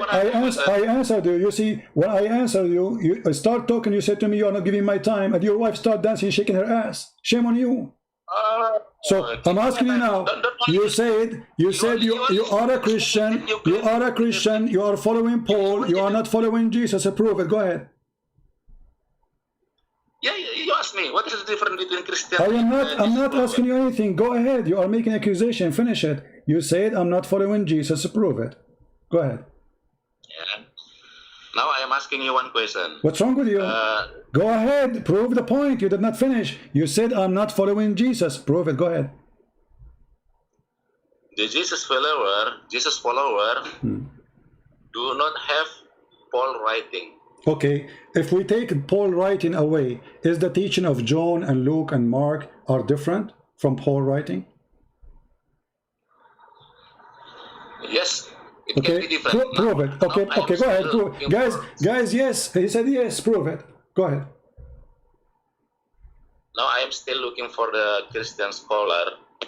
How is the Christian? You are a stupid donkey. Prove that Paul teaching is different from the gospel, the four gospels. Because in order to prove that I'm following Paul, not following Christ, then, and you are the one who said that Paul teaching is different from the Bible teaching. Okay, show us where it says that. Go ahead.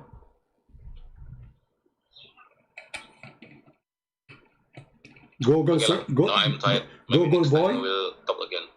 What? Sorry, I will take some rest. What some rest? Where are you going? No, I want your wife to shake her ass and say, "Give me time, give me time." Where are you going? You coward son of Muta. So your wife, she danced for me, shaking her ass for nothing? No, you need to finish it. Show me, you coward son of Muta, what you started. Where Paul teaching is different from the four gospel. Go ahead. You can open in the YouTube. No, what YouTube? Tell me, where is Paul teaching? If I follow Paul, I'm not following the gospel. Paul, he says that God is the Messiah. John, he says God is the Messiah. Luke, he says God is the Messiah. Mark, he says God is the Messiah. John, he says the Son, the Father, the Holy Spirit. Mark, he says the Son, the Father, the Holy Spirit. All of them, they say the same. So how Paul teaching different teaching from the gospel? You coward son of Muta, don't leave. You have to go. You have to get me busted. And I love it when your wife, she was shaking herself. She is doing belly dancing for me. Now you speak and speak. Please hear me, lah. Don't you speak only? Well, I am asking you to talk. You said you want to leave, you coward. You just said you want to leave. You see the coward? You are the one who just said you want to leave. You want to rest. Why you want to rest? Get me busted. You said this is my time to get you busted. Okay, go ahead. Listen me. James said that the people will be saved by the God using the works, not only the faith. While Paul said that the people can be saved by the God only by the faith. That is why Christianity, then the... You are a coward. You are a coward. You are a coward. Both of them, they are saying the same, because the Bible says in different places, faith without act is a dead faith. So look. You are just a stupid idiot. When you say without faith, Jesus... Let me answer you. Can I answer you, please? Can I answer you? Isn't it? Okay, no, you did, you coward. You did the one you want to go. You just make a point, let me answer you. Did Jesus say to the women, your faith save you? I am not finished my word. That is why I don't care if you finish or not. I'm asking you, did Jesus say your faith, how the teaching of Paul is different from the teaching of Jesus? You just quote for me Paul saying something in total agreement with Jesus.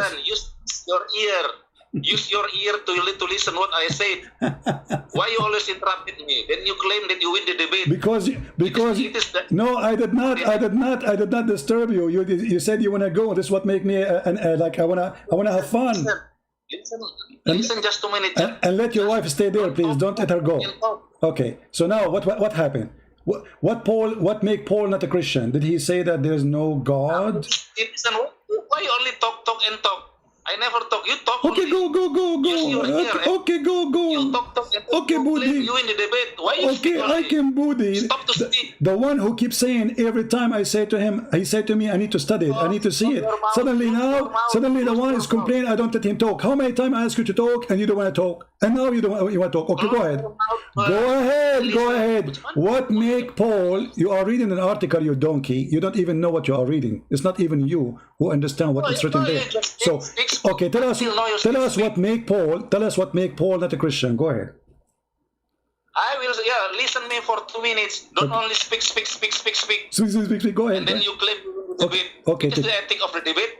Okay, TikTok. Go ahead. You have to improve your ethic debate. My friend, this recording will be all over the internet. People will die laughing at you. I will tell you. People will die laughing at you. Go ahead. I will tell you. Okay, go ahead. Okay. That is why already 500 years Catholic and Protestant are confronted because of this difference between James and Paul. You read the history. Don't only talk and talk. Read the history. Only yesterday in 1999 in Augsburg, Germany, they signed the agreement that the Protestant and Catholic will end the 500 years contradiction. Okay, can I answer you? Can I answer you? You are a stupid monkey, son of Muta, because both, if we open the Bible of the Catholic and open the Bible of the Orthodox and the Bible of the Protestant, we will see the same verses, and all of them, they agree upon it. So you are a stupid officially, and you are a donkey. Because it exists in the books of the 3 Christian sect, and you are a liar, and people are laughing at you. So you said to me, I follow Paul, and to prove me wrong, you said Paul spoke about faith, you stupid idiot. Jesus spoke about faith. A woman, she is not even a Christian. A woman, she is not even a Christian. A man who is next to him in the cross. Shut up, son of Muta. It's my time for answer now. You laid out your case. Is that verse you quote for me? Let's make everybody laugh at you. Is the verse you quote for me? Is the verse you quote for me from Paul? Is it exist in the book of the Protestant? Is the verse you quote? Shut up. Is the verse you quote for me exist in the book of the Protestant and the Catholic and the Orthodox? Yes or no?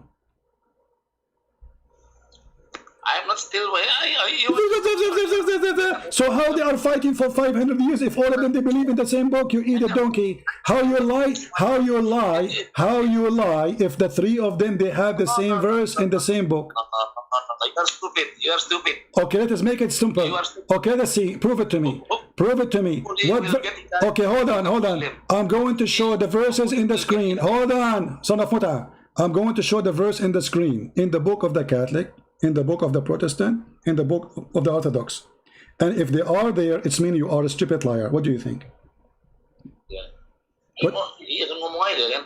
What do you mean? You said the Catholic and the Protestant, they are fighting for 500 years about this verse, but it exists in their books.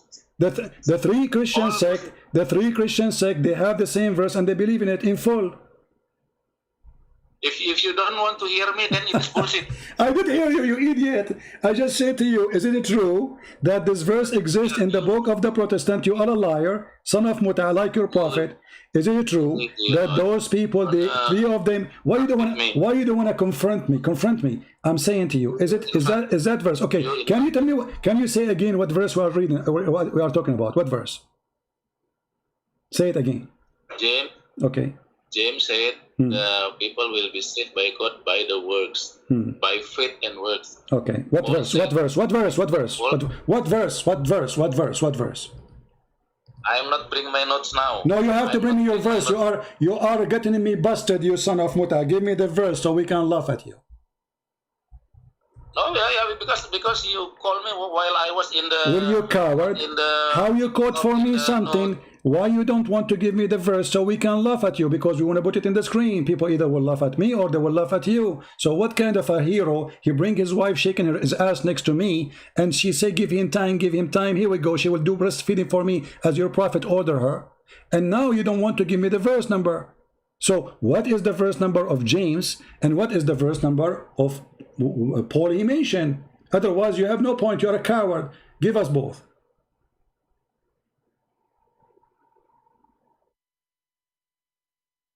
You can, if you want to stop to search Google, can you ask your wife to sing, or your wife to sing for us? Says, give him time, and shake, if you don't mind. I like it.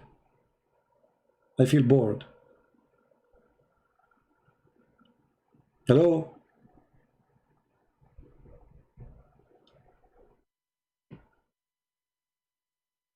See the coward? He don't even know what he's talking about.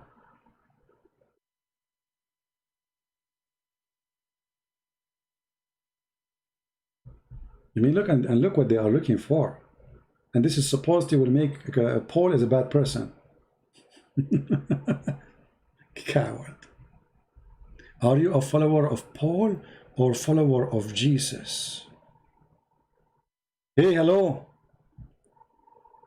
He's looking in Google. Coward.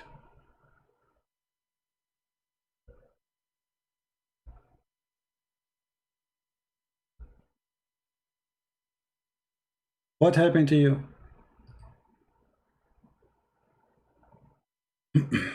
I can help you. I can give you the verses if you want. I just wanted to be sure that you know what you are talking about, but obviously you are a scam.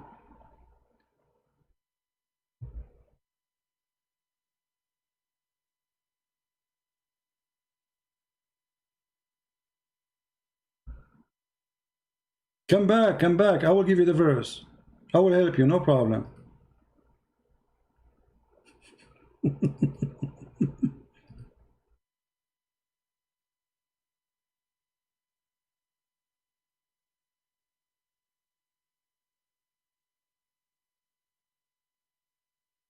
Coward. Where he gone? He's gone?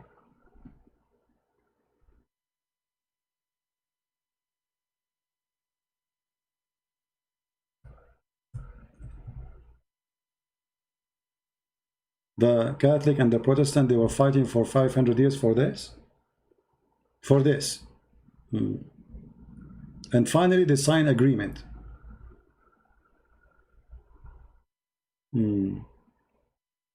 Yeah.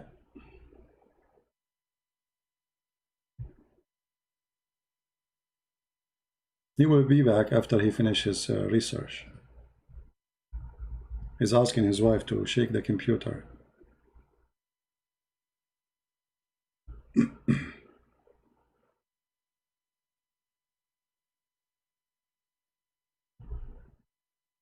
You see how they lie and how they fabricate?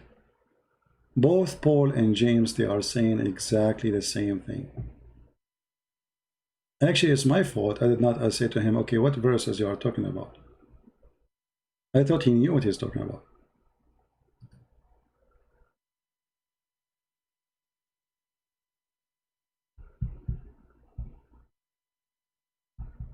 I hope he did not go and do muta right now, yeah. What happened? All this time to find it? He put me in hold. He is calling some friends. All this time to find it. How embarrassing.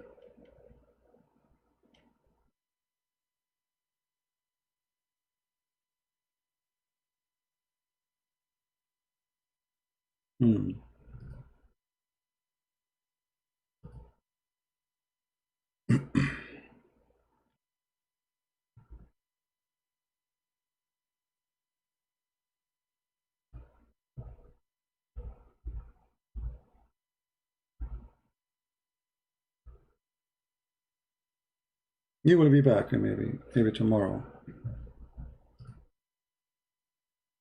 And the funny is, the second you corner them, they say, let me talk, let me talk. You are not letting me talk. I did not finish my point. What point? You don't even know the verses.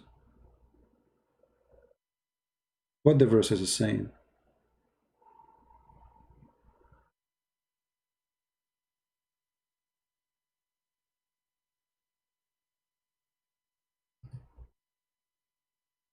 Do you think he will be back? Or he is gone with the wind? He is still in hold. He did not hang up.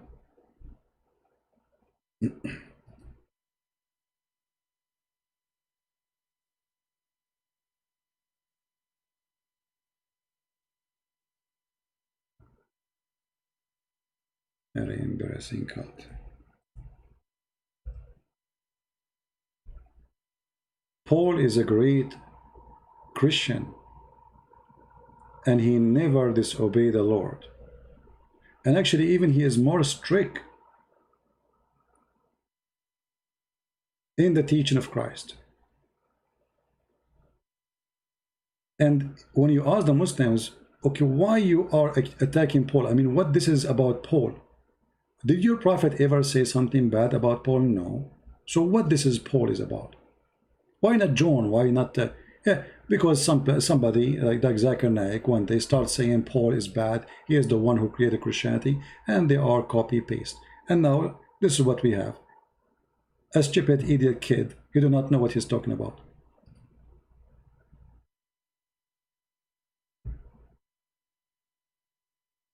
Shall I hang up on him? I think he's waiting for me to hang up so he can be saved. Because whatever verses he's going to choose, both of them, they are saying the same.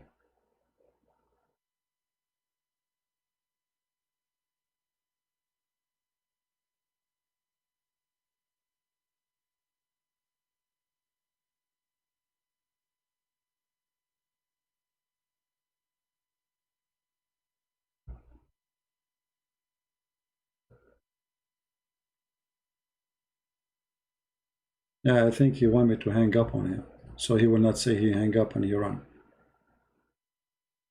No, we will not hang up. We are waiting for Shake It and Bake It. Now I'm going, after we finish here, I'm going to cut the video, the part we are speaking about this guy Sadhguru. You know, he's not really important for me, and we will keep in the video only his conversation with me, so everybody will laugh. So you guys, you can download it.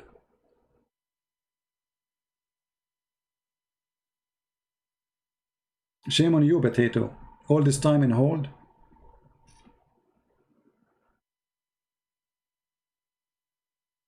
All this time in hold.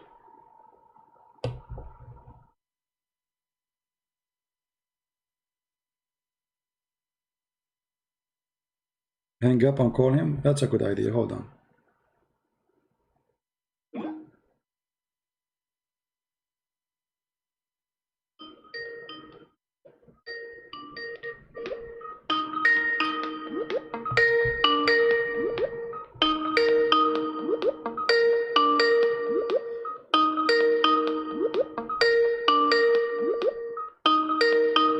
He's not answering now. See?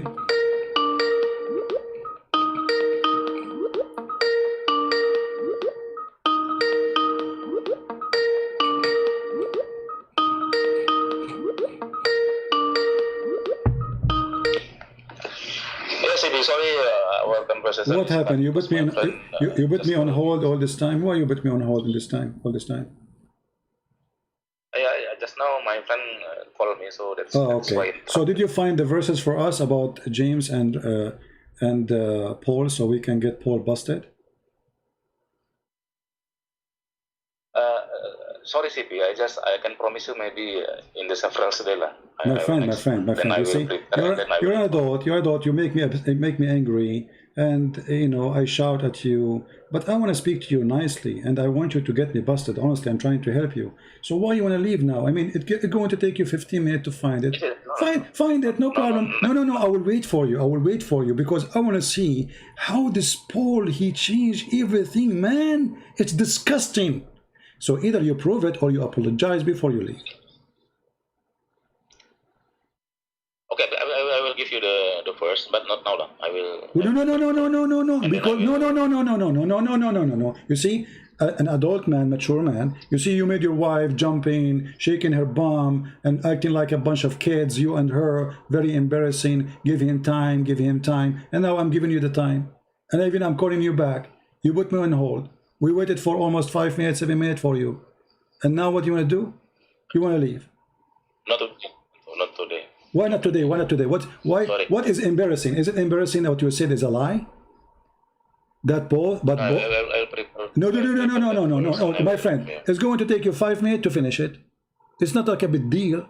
I want you to get me busted. At least, you see, I was getting you busted all this time until now. Now it's your chance to get me busted. It's you who said to me, let me talk, it's my time to ask you. And now you ask me, you want to run away from your question.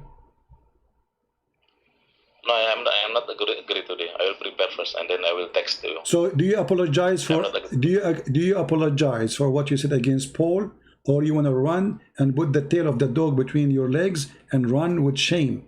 Because either you apologize. Not regarding judgment. No. You see, you are a man. You're a dog. Only discussion. No, you have to give us. You have to prove what you said. Otherwise, you have to agree you're a liar. Where Paul, he teaches something different from the teaching of Christ. But not today, lah. No, today. You are the one who asked me to ask. You said, give me time. It's my time to ask you. Okay, now we started. I showed you. I said to you. Listen to me. Look what you do. You are just like a kid. I'm not trying to insult you. I said Ibn Kathir, he said, Al-Alusi, he said, all big Muslim scholars, they say that Paul is a messenger of Jesus. You Muslims, you insult Jesus based on what? Paul based on what? Did your prophet say that? No. Did the Sahaba says that? No. Did the Sahih Hadith says that? No. So why you are attacking Paul? So you are a fraud. Shame on you.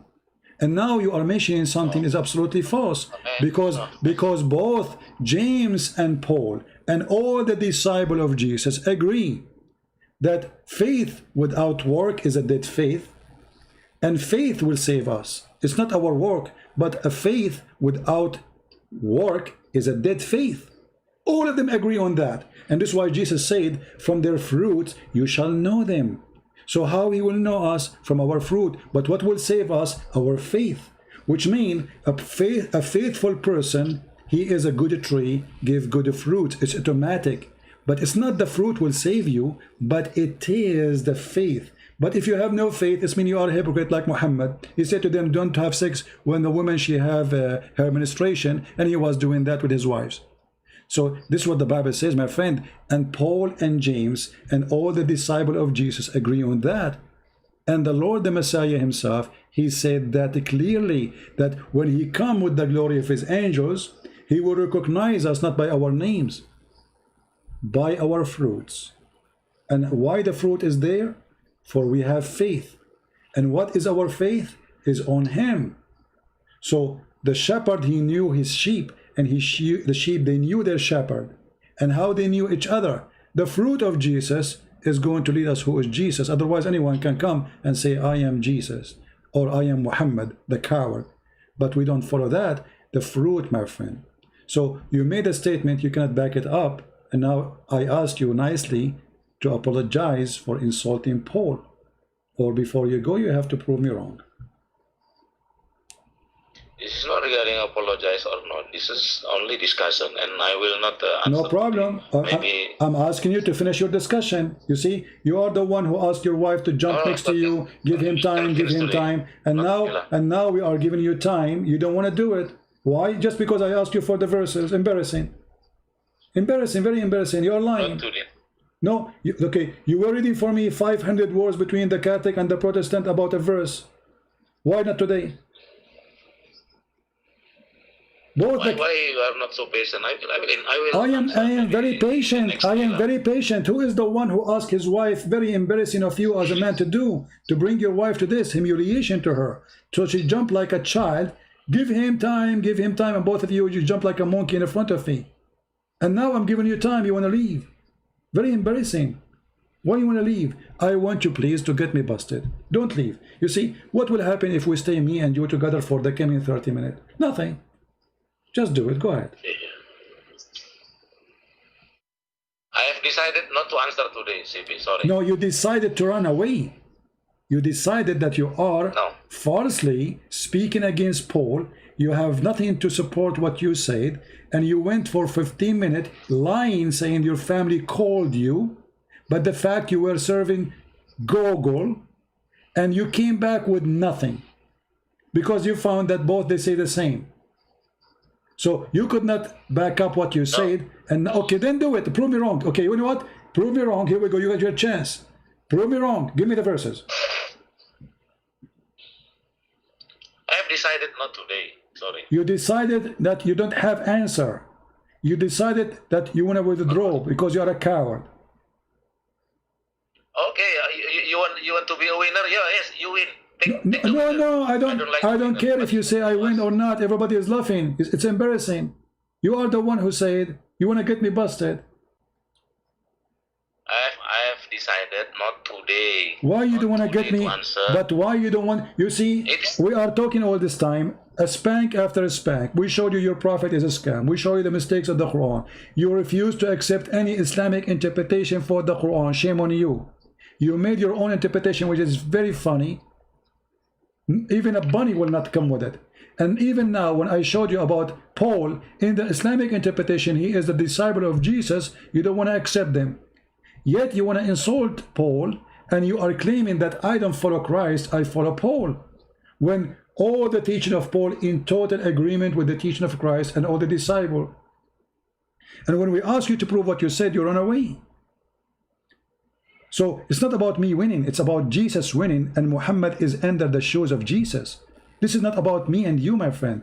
That's about that Muhammad, your prophet, the child molester, the man who made verses saying any woman she want to give her vagina to me. This is not about me and Paul.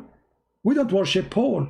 We worship the Messiah. You don't worship Muhammad, you worship Allah. But in fact, Allah is the puppy of Muhammad, and today we got him busted, and you could not refute us anything. To the point, you refuse any translation, you refuse any interpretation, and you could not give us any interpretation accurately because you are fabricating things out. And when we show you what your prophets say, you say I don't accept hadith. When we say to you, can you show us where Muhammad something nice about Muhammad, you quote for me hadith, because you are a hypocrite. When you want, the hadith is rejected. When you want, the hadith is accepted. And then you said to me, it's time for me to ask you questions. Okay, time for you. I will not respond today. Why you will not respond today? I will not respond. Why? What happened? Sorry. Did your wife beat you? I decided Did your wife beat you? I'm not giving you a chance to waste my time again, my friend. I want you to finish it today, please. About this topic. I don't finish today. No. You have to do it now. Did your wife beat you when you went away for 15 minutes? Did she do anything to you? Tell me. I'm like your dad. Say what do you want to say, but I don't want to okay, give explanation. People are listening. Give explanation to the people who you opened the topic. Why you don't want to finish it? Why? What is the explanation? What happened to you suddenly? Yeah, actually, our first topic is only regarding time relativity, and then you. No. You are the one who opened this topic, my friend. You see, you are the one who opened the topic. It was your request. Now, why you don't want to speak about it no more? What happened? Explain to the crowd. I decided next day or maybe. Okay, why you decided? Can you tell us why you decided? What happened? You were excited. Yes, Your wife was jumping next to you. Give him time. Give him time. She was shaking to me. You were shaking too. It was a very nice act from you to jump like a monkey. Okay, we got it, and now time to give you time. Go ahead. You decide to leave. You know why? You cannot even find the verses. Admit. Did you find the verses? Sorry, CP. Did you find the verses? No, before you go, admit. Did you find the verses? Be honest with me. Did you know the verses? Be honest. Do you know the verses? I will not explain more. Next day I will respond. No, be honest. No. Okay, you want to leave. You want to leave, no problem. Do you know the verses? Be honest with me. Do you know the verses you were talking about? Yes, I know the verse, but I don't want to say no. You know the verses, you don't say? But a second ago, 5 minutes ago, you said you do not know them.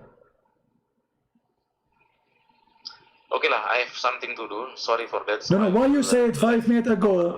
Why you said 5 minutes ago you do not know them? Why you are lying? 5 minutes ago, coward, see? He said he don't know them. Later he will find them. Now he says he know them, but he will not say them.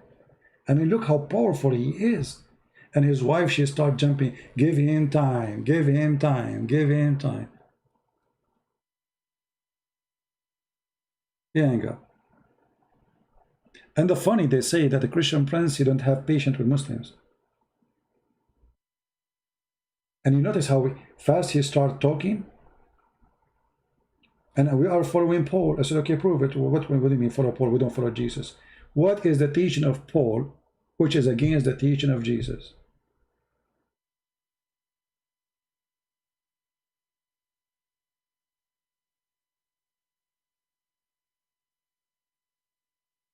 You see, many of you Christians, you say, let him go, let him go. The same as like David Wood yesterday. He let the guy go. You remember yesterday? They have Abdul. They let him go. In the moment where it's time to get him busted. Don't do that. Don't do that. Can you imagine how embarrassing it is? That somebody saying to you, please stay. Give us the verses at least. And then you say, I will not give them. A second ago, he was so excited. Do you know why he did not give them? Because simply he looked at them, both are saying the same.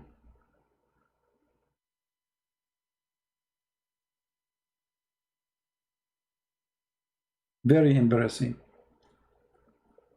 And if you do not know them, even that is more horrible.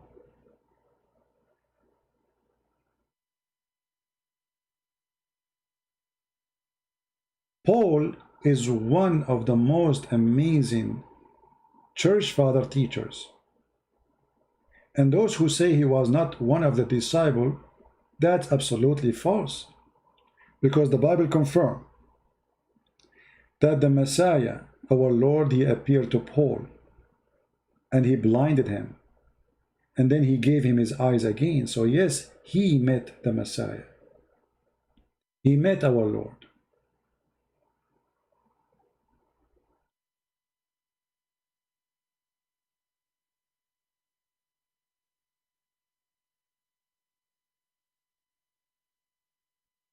The only bad thing when you speak to Muslims, you have to shout a lot, and it's kind of headache. But I'm used to it. I mean, this is how they are. And the hypocrisy always appear when you ask them, okay, who is the one who agree with you in what you said as a Muslim? Nobody. Suddenly he have a new religion.